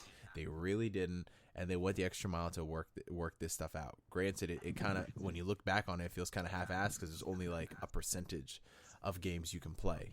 Going forward, that's not going to be the problem with new stuff, but yeah. I do gotta So say that's that why it I has a can't play very- Jet Set Radio Future. Oh, shit. That's actually got a You very see- creepy similarity to what they were trying to do with Xbox One games at the start of the gen. Yeah, exactly. Yeah, they tried to go ahead and reboot that whole idea, but see, that just takes all the air out of it because that's not what people are gassing it up. Well, probably what people assume, that backwards compatibility was Yeah. because there's some games, like if somebody flat out told me, and I would be so pissed if somebody was like, man, that new Xbox gonna play every single Xbox game, and I bought it going off of somebody else's word of Yeah. mouth, and I I'm will trying play- to find like I'm trying to find the most obscure game, like one Ninja of my Gaiden. favorite, nah, I'm talking about very obscure, like the Punisher made by THQ. Oh, yo! Like, and I get the Xbox disc of that, and I pop in there, and it won't play. I would be pissed. That's what I thought. Yeah. But that's how they make it sound, though. So I was like, so that just takes all the air out of there. Well, that's one area that I do kind of want Sony a little bit of kudos for too, because they've been at least been open about the fact that, especially since sometimes third party titles and third parties might say no, or Yeah, exactly. they kind of openly said in terms of backwards compatibility and our plans for that, we cannot 100% right now guarantee that every single game is going to be playable. Right off the bat, we're working on it and we're doing our best to try to make certain that we can make this compatible as possible. But, this might happen, that might, they're kind of open about that. They're not giving details as to why they're saying that, but they're at least, saying there is a chance that could happen. Which, I honestly had no idea that was the case with Xbox games either. I didn't know that they ever left. I thought they just stayed there permanently. That's actually depressing. I gotta take back my comment because I gotta take back my comment because is it really backwards compatibility if they can just take it away at any point they want to? So here's the thing. That is a problem that's in the back of every Xbox owner's mind because yeah, they have the games on the service, but once the license expires and let's say Microsoft doesn't want to renew, honestly they should keep this license forever for like Barbie's Grand Horse Adventure, who's to stop them? You know what I'm saying? If it doesn't make much sense. I guarantee you they are hemorrhaging money doing shit like this because it's good press and that would explain why Jet Set Radio Future and games like Crisis Core aren't have never been ported to anything. Well, I feel like that's more of a publisher thing than anything. For Jet Set Radio, there's also a very high possibility it's a music. Yeah. No, for both of them it's music licensing because Crisis Core uses music from this singer. I think her name was like Ayaka or something for the Ooh. sound See, that's from one That reason yeah, that I yep. hate. There you go, Jamil. That's one reason I was never a fan of putting like licensed music in games. Yeah. That's one area where Sony has a major advantage too, because they have their own record label. So Oh yeah, they Very do. true. They do. They got their own record label. Yeah. But yeah, that's like the, one of the biggest record labels in the industry too. Yeah, and it But- goes far beyond. I mean, not to segue, but it's actually good because for those who are wondering, it's also part of the reason why some anime never makes it over here to the States because, like, especially really old anime, it's really interesting how it works. So let's say you have a really old anime. You know, you saw it subtitled online. You're wondering when are they going to bring it to the States? Well, what happens when you have an anime in Japan and it goes through its lifespan, if you will? It comes out on TV, comes out of home media. That's it. What'll happen is, in order to make some money, they will sell off different aspects of that series. So somebody buys off the animation rights, somebody buys off the music rights, and they become different licensors of said product. And if you were to bring that over to the States, you would have to assemble all the licensors together to release it in the form that it was originally intended.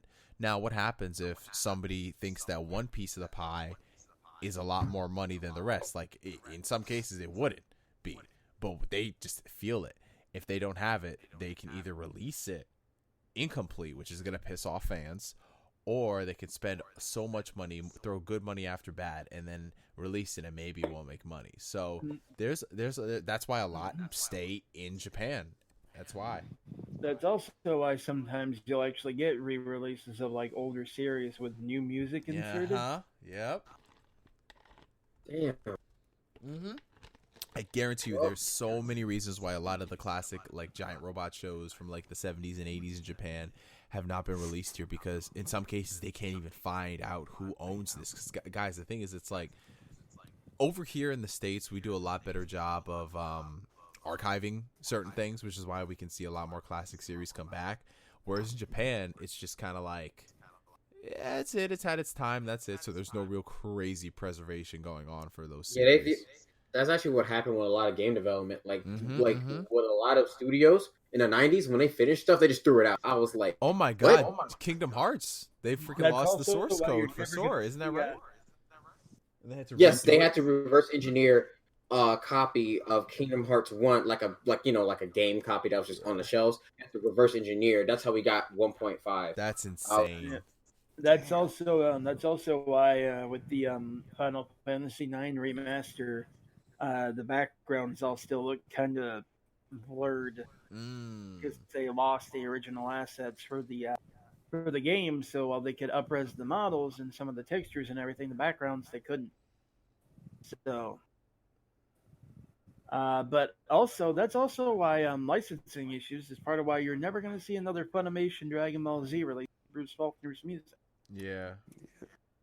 Which is why every time they had to search someone else. I ain't crying about it though. Yeah, I mean, honestly though, to be perfectly blunt, the guy that they had for those Blu-ray sets wasn't terrible. I mean, I still don't think it's as good as some of the original music, but it's not. I mean, original Japanese music, obviously. Faulkner's music can just go to hell. Right. Well, I mean, I shouldn't say that because you know what? The reason it don't sound should. is well, no, because the Danny, reason it it doesn't should. sound Rob is just focused. No, He's just Rob, stoking Rob, flames. hear me out here for 1 second. The reason that you shouldn't know is because he didn't actually write it. Most of the I'm tracks, just a few fucking of the tracks that are like some of the more professional sounding ones he did write himself, like the Trunks theme and a few like that. But a lot of the insert music was actually written by people who worked for him at the time, like interns, Yeah. as part of their internship and part of their training, as it were. So he basically farmed it to them, made them write it, and then put his name on it and sent it. Yeah, I'm aware, and that's why I always Yeah, I laugh know. about So that all guy that praise he kind of gets. yeah. It's like he gets all that praise for that soundtrack from his fanboys too, and it's like he didn't even write most of it. So he's Kojima? Crazy. Yeah, Damn. yeah. Kinda. He's like the Kojima of I really made bad this. theme. I made all this. But and the thing that's so bizarre about that is tracks that he writes aren't that bad. I mean, they're not 100% fitting, but they're not bad. So why he wouldn't have handled that all himself, or at least more of it than he did himself, I don't understand. Right. So, anyways, I think we've said all that we wanted to say about the Xbox Series X. Let's move on to the final topic. Well, for now, anyways. Let's move on to the final topic of the night, because it is getting pretty late over here. It's almost 3 a.m. in the morning. We're going to move into our top 5 games of 2019. I gotta bring up Notepad 1 second here. Yeah, so I'll gin up the intro. So for this one in particular, it's not necessarily going to be limited to your top 5 favorite games, like the best games you played or whatever. It could be games that you're still playing through and you're enjoying, games that you kind of missed out in the past 2 years and you're really loving it this year too. I always do that because I know not everybody has the time or the resources to play every game they want. So yeah, if anything, I'll just start off talking about a few games that I played that I really enjoyed. So, as you guys know, I'm a big gamer on the Switch. That's how I do most of my gaming these days, because, always out and about and all that stuff.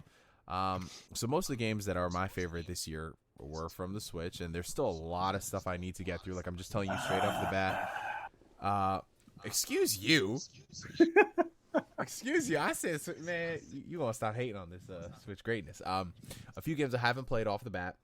Star Wars Jedi Fallen Order. I'm kind of holding off on it to drop down in price. I see it. It's getting down there. It's like $39.99. $45 right now. That's still $45 too much, man. For a game I'm gonna finish in 1 day. 1 day, 2 days. No. Wait, that game's not that short. Bro. You play some of them games you can play in 2 sittings. Bro. I might have said that that's baby's first Dark Souls in the chat, but that does not by any means mean that you were going to get through that game in 1 sitting. Oh no, because that game is at least like. Should I put like almost 30 hours in that game? Yeah, it's like 20. You can finish that shit in like 2 seconds. I mean, let's be real. If you internally been starving for a Jedi game, as soon as you start playing, you're just gonna dive into it. Mm-hmm. So I haven't played Jedi Fallen Order. I will get to that eventually. I also have not played the Outer Worlds. I was like this close to pulling the plug, and then I realized that it's coming to the Switch next year, and they said Q1. I bet I'll wait for the Switch version. So I haven't played those 2 games. Yeah, you do got to buy it again. It's on the Switch. Yeah. No, I got to buy the PC version just because Xbox. Yeah. Much as they want to harp about making their games available on platforms as possible, they're still petty enough that there's one they'll never put in it. And we know what that is. So. Oh, you know it. So, yeah. All right, let's talk about the top games that I played this year. Coming right off the bat, the best game that I've played. It released back in October. This game is kind of a big deal. Honestly, like I've been looking forward to it a while. A lot of people have been looking forward to it. But we were just so surprised that it actually came out because it literally was just announced like not too long ago. And it just came out. And that game, of course, is The Witcher 3 Wild Hunt Complete Edition for the Nintendo Switch. This right here, man, this game, I don't know what to say, bro. It's just got great content, great characters. So much DLC. Real quick, how far are you? In The Witcher 3? Yeah. About halfway through this playthrough. Smooth. I ain't trying to say where because it's kind of. I'll DM you in a second. Man, I just went through a major event and I can't say. Them sacrifices though. Hey, all right, but in all seriousness though, if I'm talking like top games I've played this year, Fire Emblem 3 Houses is definitely up there. That game from beginning to end, oh my god, I was just so happy about this because following Fates, and what that did. I mean, Fates wasn't a terrible game, but for me, it just feel like it took all the wrong lessons from Awakening in the sense that, how you have a game come out and has a really awesome feature that makes sense in the context of that game, and they try to use that feature in another game, and it's just like, why did you do that? Yeah. So Fire Emblem 3 Houses, thankfully, didn't do that. I feel like it brought Fire Emblem to the modern masses in a different way and just incorporate a couple of other elements into this experience while still keeping it Fire Emblem. And it was just really engaging and entertaining playing through the different campaigns. I'm on my second campaign run just to see things from a different perspective, and they actually are different. So it's not just one of those, hey, it's different for the sake of being different, but it's not. So that was pretty cool. Other than that, of course, you guys know, I mean, I would play it, but, you know, the copyright, it just kind of sucks, though, because that game is just defined by that first trailer's intro. Like, you can't, like, just, no matter what, but I'm going to let you guys imagine all the voices inside your head, all right? That's all I got to say as far as that's concerned, but I'm going to leave this one up to Rob, because that's him, but Devil May Cry 5, you know, Rob is going to speak at that at great length. Other than that, more likely. Yeah. Other than that, I'm trying to think of other things. Let's see. Surprisingly, Super Mario Maker 2 was actually pretty fun. I never played the first one because, you know, the Wii U and everything, but I got it sent to a me. lot probably didn't because of the Wii. Exactly. But Hey, real quick, I don't mean to cut you off, but did y'all get my message about the Wii U at the yard sale down the street? I did not. Bruh, it was in its box on the table on the yard sale. How much? They wanted 25. I would definitely buy that for 25. You know, That shit was gone. I went back that. past that table, bro. I would have bought that just so that I could finally play Wind Waker HD because for some reason Nintendo doesn't want my money.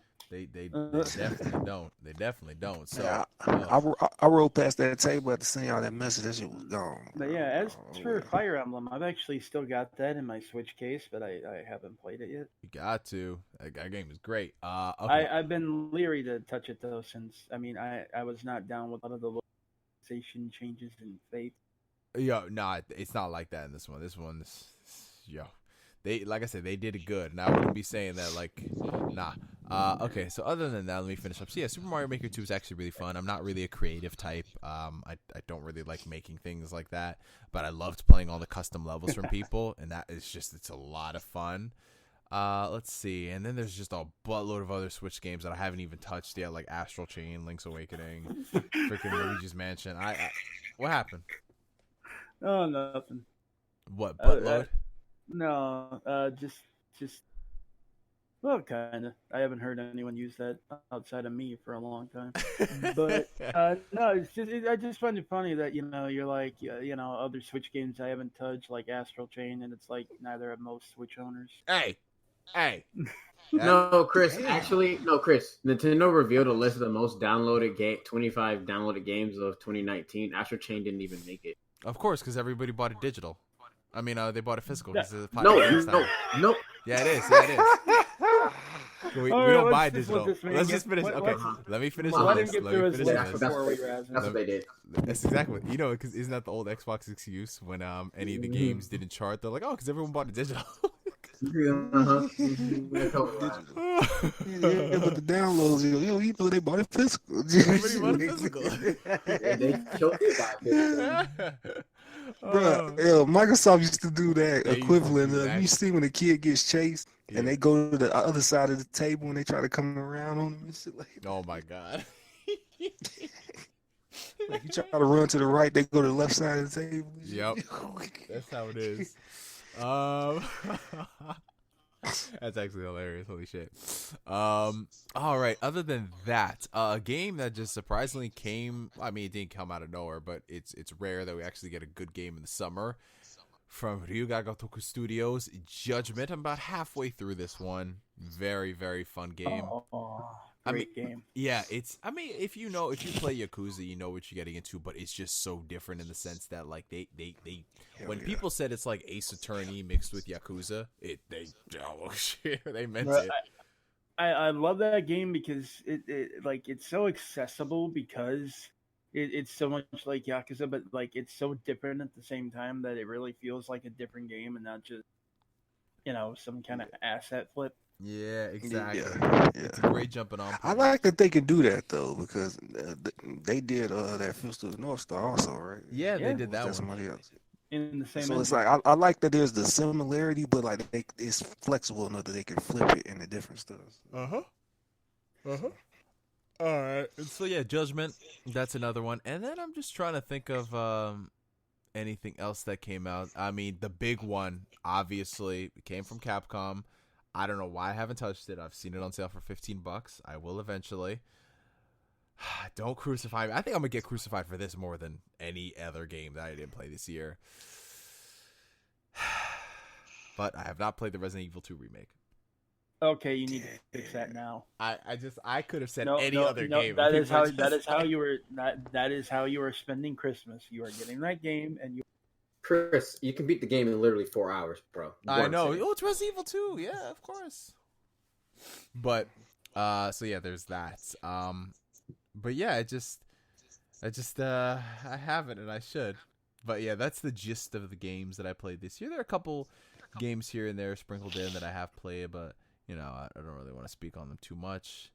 People say Beyond 5. I know I said it was Beyond 5. I tried. It's been a long year. All right, so moving I next. mean, I look at it as if you quick, you can go ahead and shoot through it. Yeah. Next up, Rob, go ahead.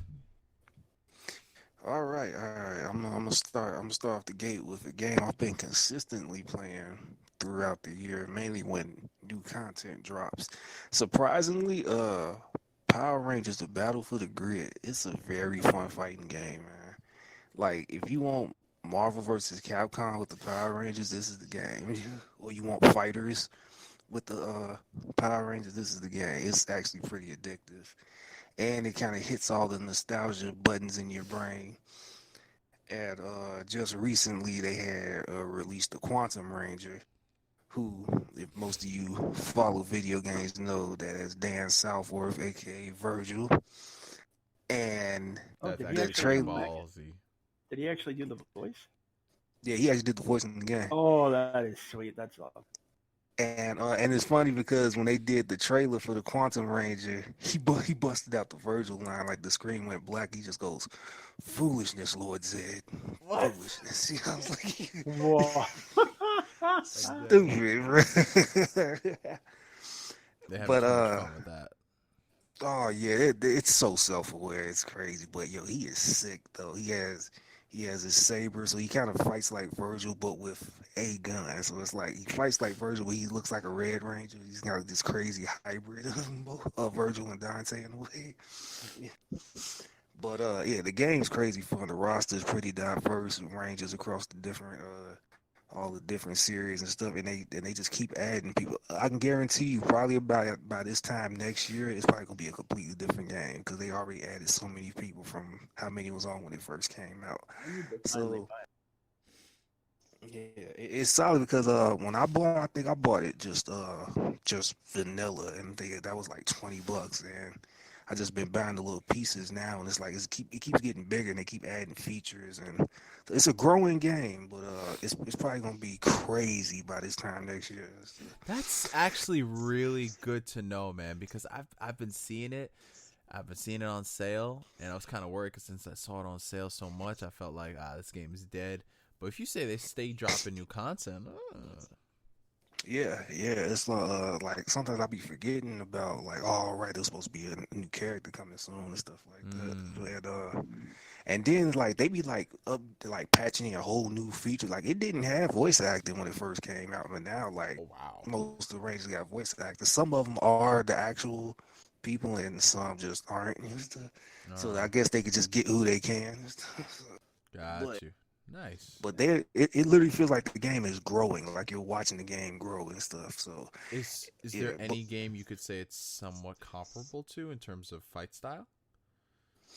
a mix between Marvel vs. Capcom 2 and Dragon Ball Fighters. That's the best Wow. example I can give you. Huh. That's the best example. It's more so Marvel vs. Capcom because some people have like legit animation that kind of remind like Jason, the Mighty Morphin Red Ranger. He does have a little. He's basically the Ryu of the game. Like when you start, that's probably the guy you probably gonna learn with. And and you can like some of the inputs are kind of the same. The supers kind of remind you of MVC in a way, but that's the best example right there. It's quick just like that. There's that's coming out with the physical version soon, isn't it? I believe so. Does that like have any of the? I know it won't have like the DLC included, obviously, but is that gonna like have any of the feature updates on check this? that out, Or... actually. It should. It should. I might have to Not buy that. Yeah, it's worth it. I think it's worth it. It's like even if you're not a big fighting game player, you're just a Power Ranger fan, you just kind of want to indulge and shit, just go for Yeah. it. But yeah, I know who I'm beating on. Anyway. Yeah. nah, I have an idea. Yeah, so move past that into Jedi Fallen Order. I can honestly say just from the I made a comment before about starving for a decent Jedi game, and that enough made me just kind of know I was like, okay, I'm just about to deal with whatever this game throws at me. But I actually ended up enjoying it. Some of the enemies you fight, it gives you a chance to kind of, how can I put this, kind of strategize and plan, actually feel kind of good about yourself when you end up whooping somebody's ass. And one of the most addictive parts is I didn't see. I'm kind of petty enough where I knew I was gonna buy this game when they was talking about being able to change your lightsaber and all. They had a list of colors and stuff you Did want. they You want give to use. a reason why the lightsabers are the way they are? What do you mean? So you know What how do you there was originally a reason why the lightsabers were certain colors, and then the prequels came out, and George Lucas was like, Samuel Jackson wanted a purple lightsaber. Yes. Oh, yeah. I mean, there's an in-universe explanation for that. Basically, it has to do with like the different kind of properties of each crystal. Yeah. You also don't choose your color technically, or your color, crystal it chooses calls you. for you. But there are certain crystals that have certain refractive properties where you, depending on how you position them inside your saber, actually can affect the color. So. And the way you get a red lightsaber is you have to make the crystal bleed. Well, actually, really? Yes, that's the new canon explanation. That's the new. It used to just be that and I'm talking new canon too. It used to just be that because they didn't have access to kyber crystals, so they had to use artificial. Yeah, nah. The Vader comics. Yeah, the Vader comics. Vader killed this Jedi Master. He took his lightsaber, took the kyber crystal out, and he had to basically pour like dark side energy into it, whatever. And that's I don't know how I feel. And then from that he basically. But the problem is you have to be strong enough because otherwise the crystal can refract on you. So like what happened was, because it's a green, because green represents the light side. The light side energy poured into Anakin, and Anakin had a vision of him killing Palpatine, and then like begging Obi-Wan for forgiveness. But then he snapped back to himself and was like, "No, I'm not doing that," and like overpowered the crystal and turned it red. That's yeah. I mean, I see what they were going for because it was like, despite all the different light side colors, it's like there's only one for the dark side, the red. So I assume they tried to just make it seem like, because you have to turn those crystals into the red one or some shit like that. I mean, the dark side is, one would say, unnatural. Oh, Jamil. Yeah, this dude. That's how he started it, and that's how he's ending it. Oh, God. I don't. Actually, you know what? I don't care. It's Star Wars. Anyway. Yeah. Next game. Let me go ahead and just finish this up real quick. So you got your Uncharted moments, and I would say it's a good game to indulge yourself. So Jedi Fallen Order, of course, got that. Next, Mortal Kombat 11.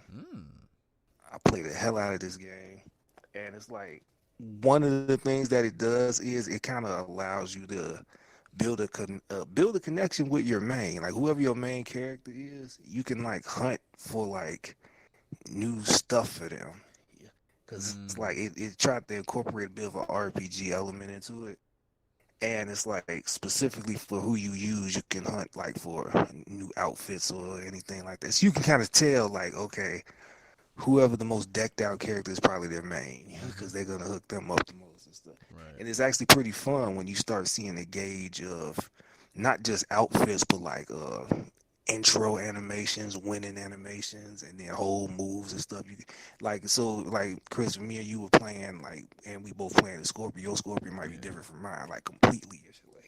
Like down from how he looked to his whole win animation and shit. Oh, nice. So that's pretty fun. That's pretty fun because it gives you something to chase. And then when you want to pick up somebody else, you be like, okay, I'm learning him. Let me try to get some gear for him too. So, all right, so I'm gonna keep it moving. After that, RE2. I mean, I got a feeling Danny will probably say the most about that one. But I mean, you know, it was fun playing. It blows my mind to play that game and watch how they remade certain things I got memories about. Yeah.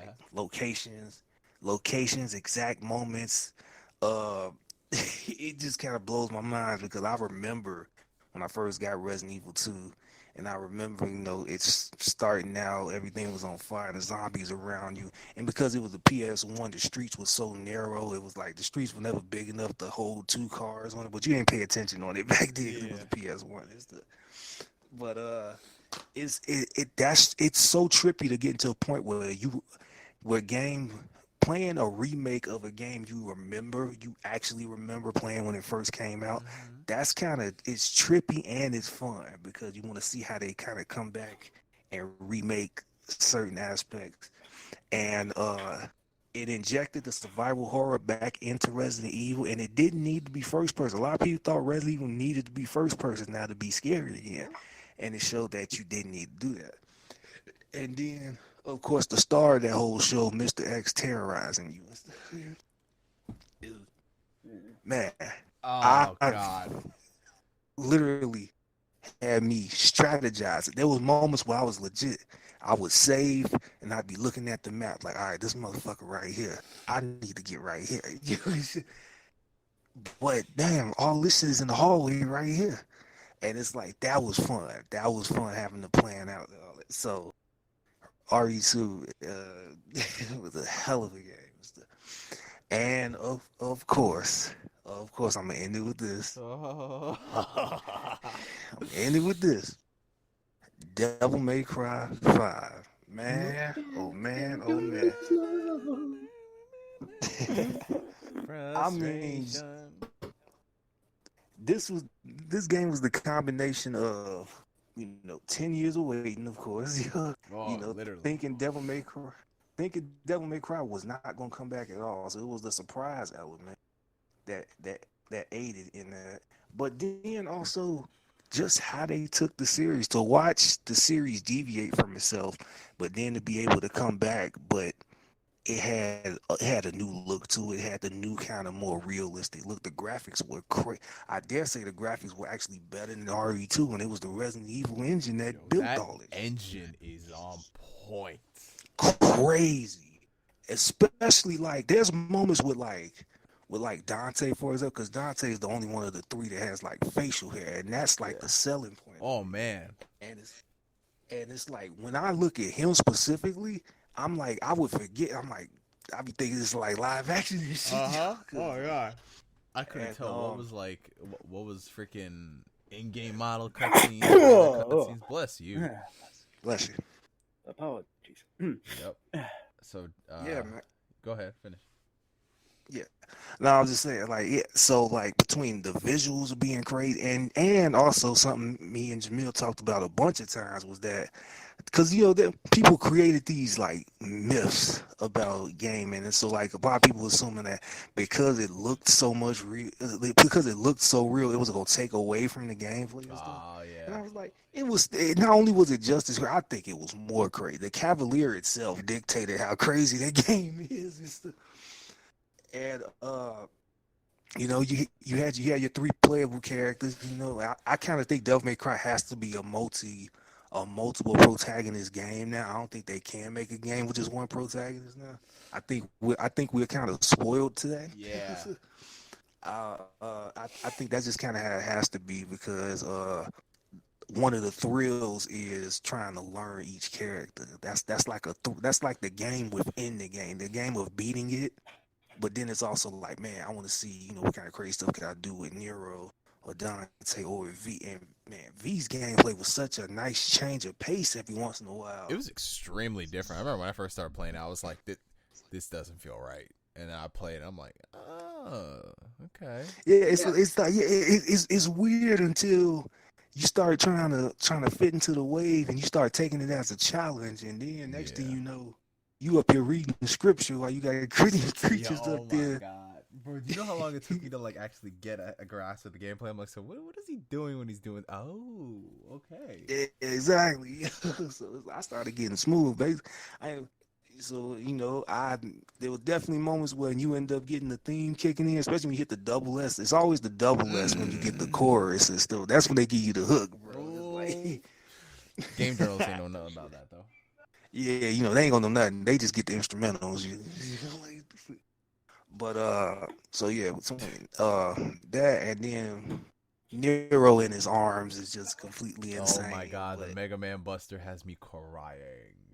Yo, like you could tell they had way too much fun. Dude, they had so much fun that it's in the cutscenes. I lose it because then it's just such a serious cutscene that he just lifts up his arm and it's the damn Buster. I'm dead.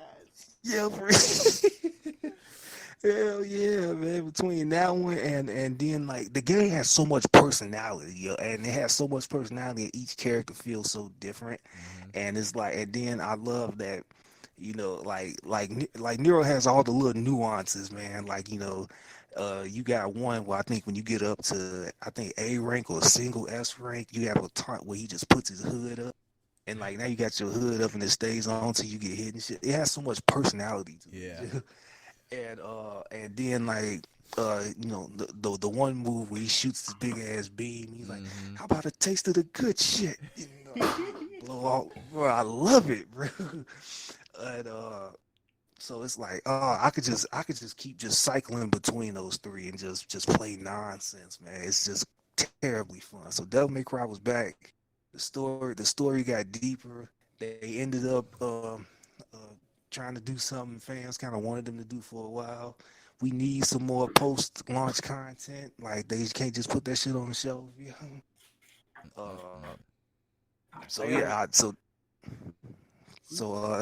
I'm basically finished right now. I'm gonna say Devil May Cry 5, me personally, is my game of the year. And I knew that shit when it came out. When I beat it, I was like, yeah, I'm sticking to my guns on this one. This is my game of the year. Awesome. I think my favorite side effect of that game now is the fact that he's doing Broly now. So oh yeah, Johnny and watching people take Nero and slice him in the friggin' hole. Whoa. Yeah, I mean, he's got no lines in fighters. Your mother come in. Alrighty. No lines in fighters, bro. Awesome. So Jamil, what about you, brother? My top 5 of the year. All right, so I was really very, kind of hesitant on Fallen Order, but I played that joint. I was like, oh yeah, I like this. Listen, man, pulling people towards you with the force, and then impaling them with the lightsaber is still it never gets old. Also, force pushing people off cliff, freezing them in place. Listen, Fallen Order is legit probably the best Star Wars game in probably 10 years. Well, I mean, we haven't got that many in 10 years. Well, but we haven't had that. When you think about it, bro, we haven't actually. This is why when EA loses the license in 2023, Disney does not need to renew it with them, because if they want more good quality Star Wars games, you can't have it under one development studio, because no studio on the planet has that many employees that can pump out, different Star Wars games across different genres. Yeah. That's just not happening. So they can't renew it. I hope they don't renew it in 2023. So Fallen Order, great. Definitely go play it. What else did I play? Oh, RE2, obviously. RE2, that's probably actually might be my game of the year, because I love Resident Evil. And Resident Evil 2 is one of my favorite survival horror games. So definitely Resident Evil 2. I actually was actually glad they changed a lot of things in the remake, because I didn't want it to be 1-to-1.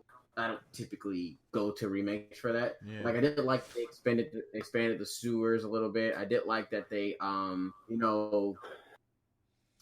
like I did like that they changed the scenarios up a little bit, like with Leon and Claire and stuff like that. Also, making Mr. X stalk you throughout the entire game, as opposed to him showing up at like scripted, like specific scripted moments. That was I thought that was a nice little change of pace. It basically I don't know.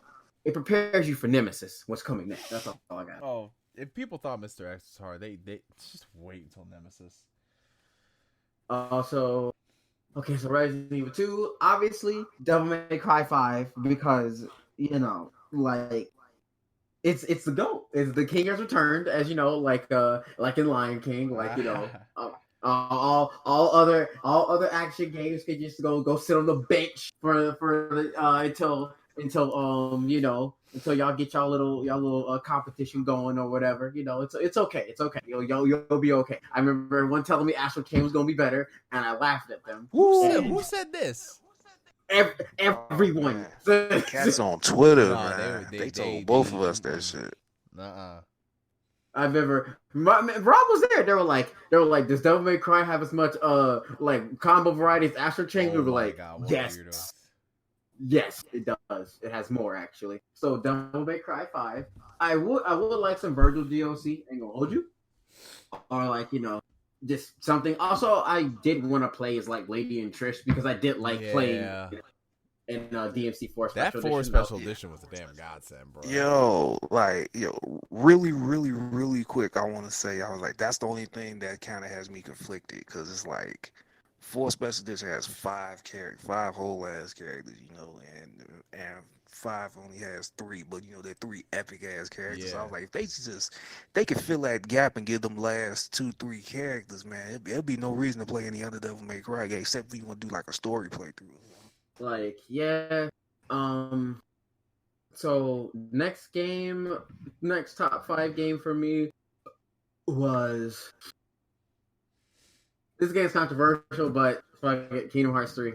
I loved it. That's okay. Hey, that's fine.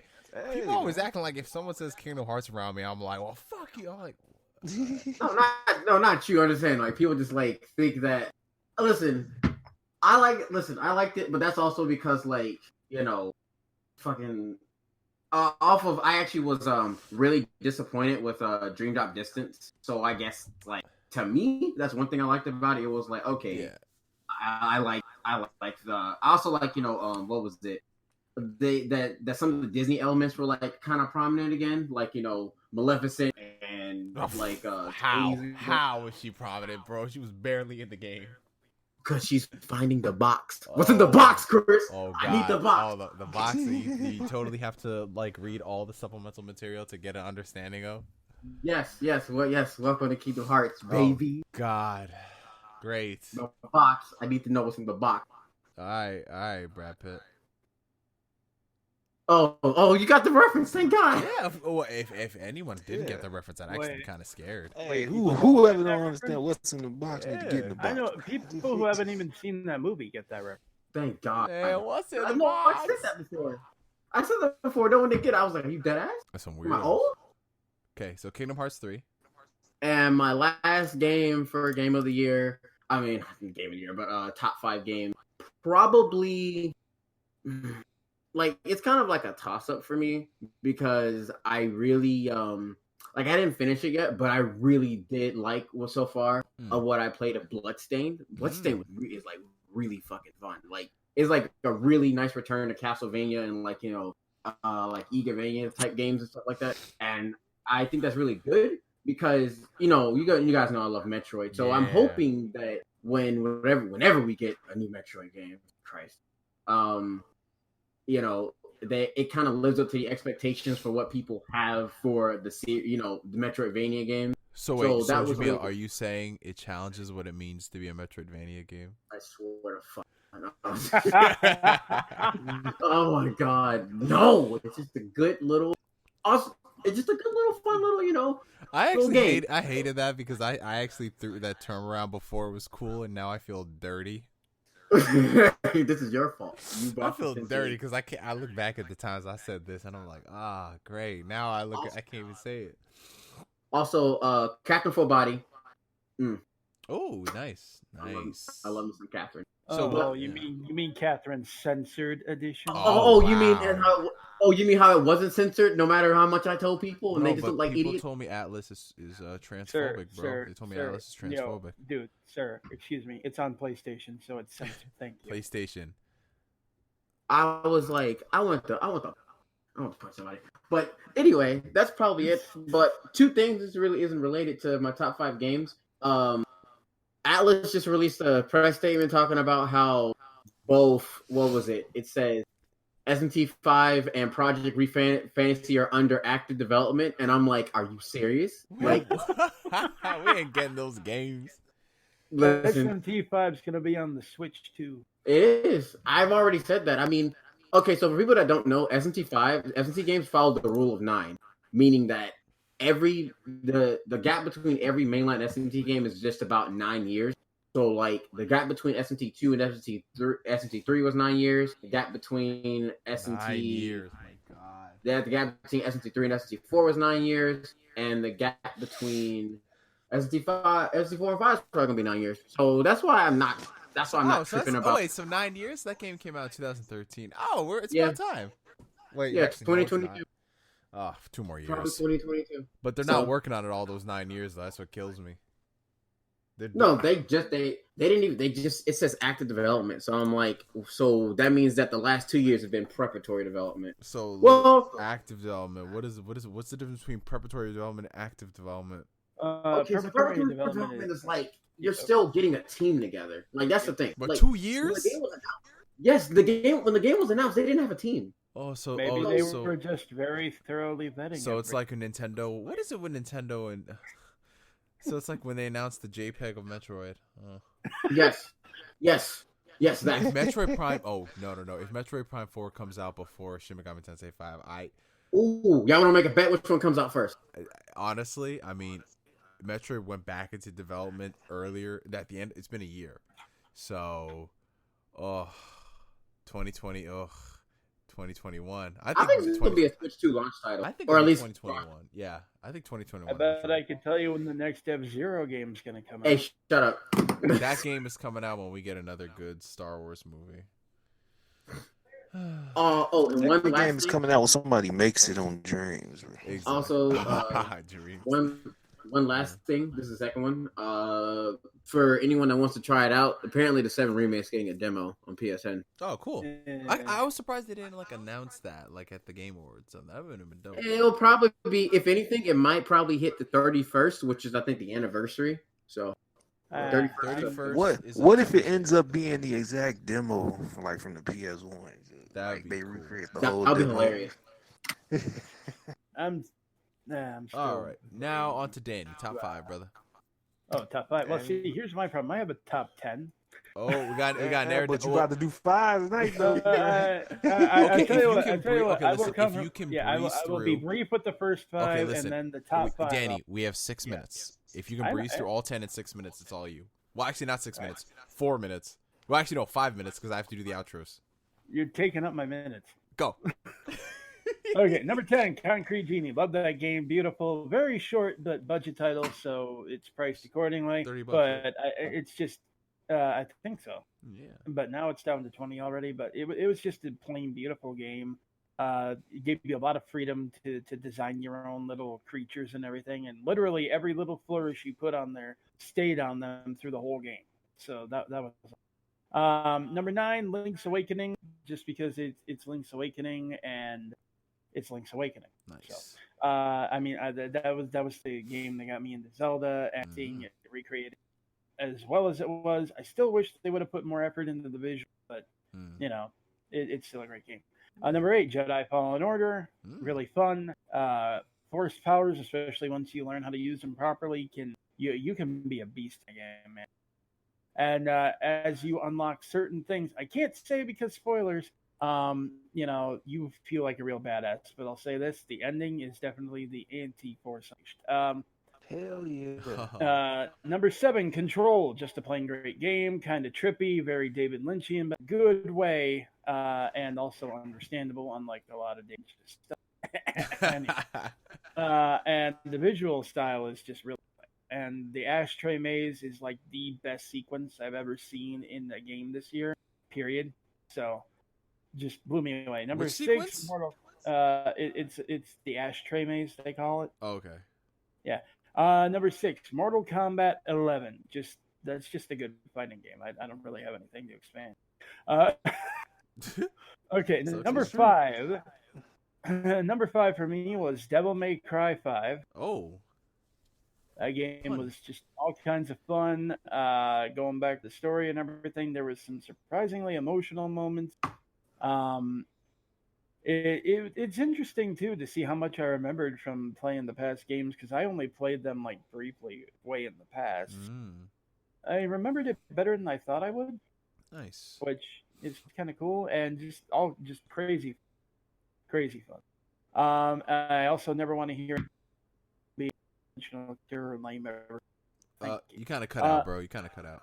Yeah, you cut out. You like right before something crucial.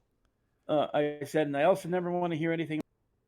Oh my God, they're trying to silence him. Damn it all. Bro, say it one more time. Third time's a try. I never want to hear. And You did that on purpose. You did that on purpose. yes, I did. Yeah. Fucking I asshole. said I never want to hear anything being a. Wait, You were no. the Did main you character. do that on purpose again or what? No, I did not. Okay, I don't know what the hell's Okay. going on. Maybe it might be. Are you pausing after you say, I never want to hear any. Me did this cord mic. Okay, just try it one more time for love. Go. Oh my God. I never want to hear anything about Nero being a one-dimensional or lame character again. There we go. They don't There. want me to hear. You got it, people. What? People said that? Oh yeah, Yeah, that oh, was yeah. a huge criticism. People of said the that game. about 4. Oh my God! People have listen. People's reading comprehension skills are that of a freaking shoelace. I'm not paying attention to that. This man clicked off. Oh man. Okay. God. Let's see here. Number 4 was actually Days Gone. Yeah. I really liked that. Ah. I liked the open world aspect. I actually liked the slow burn. I think that's a slow burn story that's done well. And the A characters. proper slow burn, not 10 hours. Oh yeah. Well, I mean, it does take a little bit to get going, but no. But once it does, oh boy. Why does I this got keep happening? What? I understood what you were saying, though. So, Number 3. Oh my God. Bro, someone out here doesn't want you to say anything good about these games. bro, that's Palpatine as he hit the mute button, bro. Yo, straight up silence. Yeah, sitting there. I control. All your right, range of number speaking. 3. Right? It's how does Palpatine interfere with the stream like that? That makes no sense. I will also say about Days Gone, the horde aspect of things is like really freaking cool, and I love the way it's Nice. implemented. Okay, number 3 is Judgment. Don't really have anything to add there. Just a really friggin' good game. Surprisingly emotional. Loved it. I have something to add to that. Oh, you mean got me? Yeah, I have something to add to that. We're going up and down and up. We're going up and down and up. Say no. That song is badass, man. Yeah, it is. It's weird seeing a game like that get an anime thing, but Yeah, right. All right, number 2. Wait, I haven't played it yet. It has like an anime opening. It's got Oh, an yeah, anime it's got an style intro. opening. It's yeah, it badass. does. Oh. It's cool though. It really is cool. Very stylish. I'm gonna jump down on that. Okay, number 2 is The Outer Worlds. I need to play that game. It is an Obsidian RPG. It is Fallout New Space Kiss. It really is like it's on a smaller scale, obviously. Yeah. You know, because they had a smaller team, smaller budget. But what they do with that is really freaking incredible, and that honestly, that is why they are easily the best acquisition Microsoft made. Almost makes me kind of sad though, because I just really hope they don't stick their fingers in stuff too much and actually let them work, because they clearly have the potential to make some really genuinely great games. So real And quick, this was amazing. I want to ask: is the writing as good as everybody says? Because everyone's like, "Yo, that writing is like incredible." Well, now you cut out. Oh, I did? Okay, so one of the things that people prop up more than anything when it comes to the Outer Worlds is the writing. Is the writing and dialogue like that good? It is good. It's genuinely good. The characters have some actual fully fleshed out arc.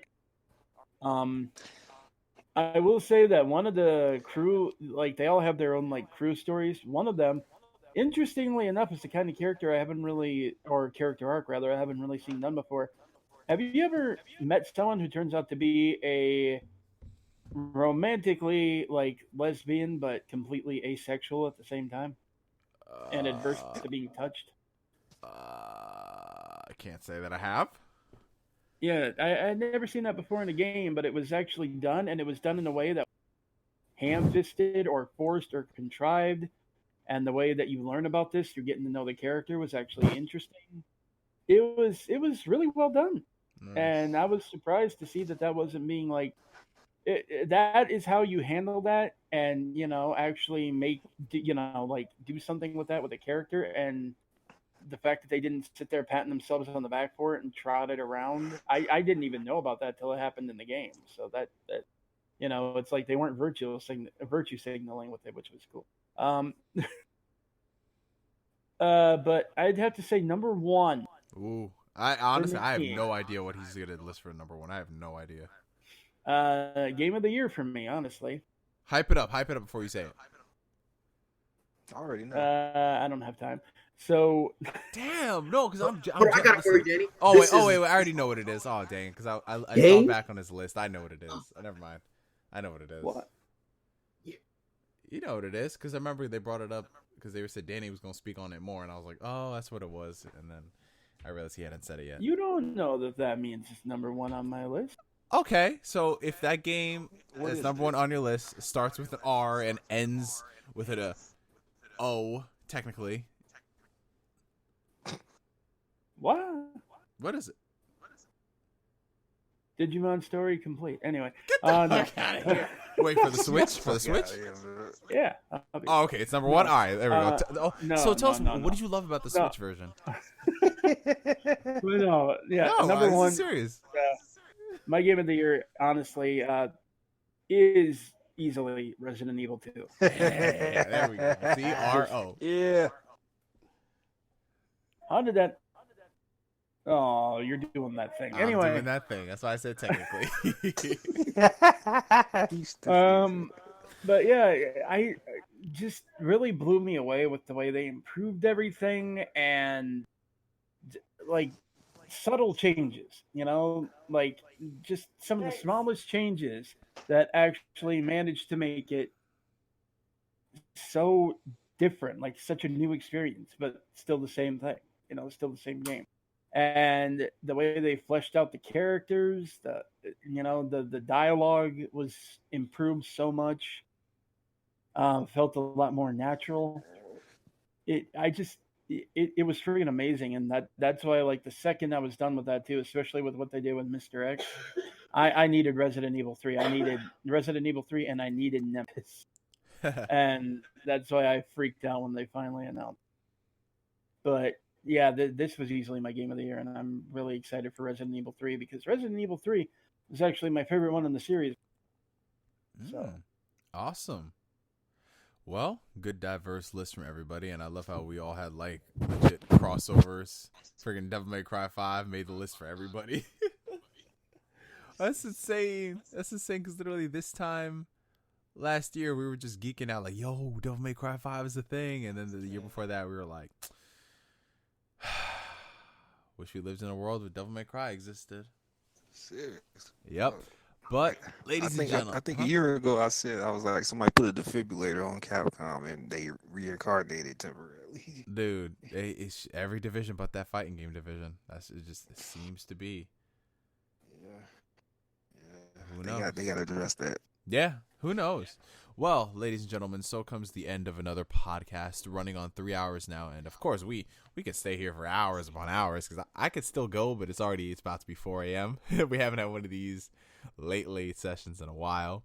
I want to thank all the members of the panel, Danny, Rob, Jamil. It's always good chopping it up with y'all. And shout out to all of y'all watching. Like, seriously, all of y'all are still here. For real. They in here on Christmas. Man. Yeah, on Christmas Eve. Well, now Christmas Day everywhere. So, Merry Christmas to everyone here. Uh-oh. Someone brought up Death Stranding. No, that ain't good. Somebody brought up Death Stranding. Don't get Danny started. He's got the dissertations. Oh, but shit, I'm the one that was clocking in doing shifts on this shit. Yo, that man Rob made that his another part-time job. He didn't get paid for it too. What's up with that? I ain't get paid for it. I'm working for free. Yo, that's how it is. He says it's not Christmas in Hawaii. Well, what time? Oh yeah, because they're more than 3 hours behind. That's right. I was thinking like California and everything, but yeah, you right. Oh my God, it is. It's 2:30 in the morning. Yeah. Okay. We're early. I got kids that are gonna be waking me up in like 4 hours. Right. So, wait, he said it's 10:30 p.m. Dang, it's really not even over there. Man. That's insane. Yep. All right, y'all. Well, greetings from the future then. Greetings from the future, the year 3000 and all that jazz. Next podcast, we will most likely be in 2020, so it's going to be fun getting to do this all over. Guys, can you believe, like, we have been doing this podcast consistently for almost 8 years? Wow. Jeez. Well, that's a very loose definition of consistency. Yeah, I mean, wow. we might only put out like 6 or 7 episodes a year, but That's generous. but we've consistently put out a podcast every year since 2012. I think that's actually pretty dope. Yeah, it is. What was the first one you added me to? Dark Knight Rises? Yeah, it was The Dark Knight Rises. It started out as me, Danny, and XAM, and we were doing stuff about The Amazing Spider-Man and Toonami and all that, and then we added you on for The Dark Knight Rises, and then I guess XAM, we kind of, I mean, we didn't fall out of touch because we're all still cool, but the timing of when we recorded things didn't coincide with him and a bunch of other stuff, so it just naturally evolved into me, Danny, and Rob, and then Jamil came on like around almost, oh my God, Jamil, that'd be almost 3 years you were on the podcast, bro. Oh wow. Yay. Holy shit, yeah, because I remember you came around the time of near Automata, yeah. Goat Automata. Near Tomato Bisque. Yeah, well, what? Yeah. Yeah, I can't wait for that switchboard. Anyway. Mm-hmm. All right. So, that's it, y'all. Merry Christmas. Happy Hanukkah. Happy Kwanzaa. Happy Winter Solstice. Looking forward to another great year with y'all. Switch taking over 2020 like it did 2019. And that's all I got to say. Well, what game? I got something to say. Every game, that's what. I got something to say real quick on the way out. Yeah. Fuck M. Night Shyamalan. Oh, Yeah, man. I That's gonna right. mention. I'm still pissed about Glass, and I ain't gonna get into it. I'm just gonna say, fuck him. I will never in my life ever again go to bat for your sorry ass. Okay, Never. so what we're going to do when we come back for the first episode in 2020 is we're going to talk about the movies of 2019. And I'm going to just let this man, Rob, you are going to host that podcast. You just go start it out. We will speak when we are spoken to. You just take all the time in the world you need to talk about that movie, because I know that thing, bro, he's still talking about that almost a year later. Yeah. I never want people to think I'm not mad about this. I am fuming. Like, I just got mad just thinking about it again. Bruh. I said the word 2019. That shit triggers him. Man. So, yeah, I ain't forgot. He taking a major L for that one.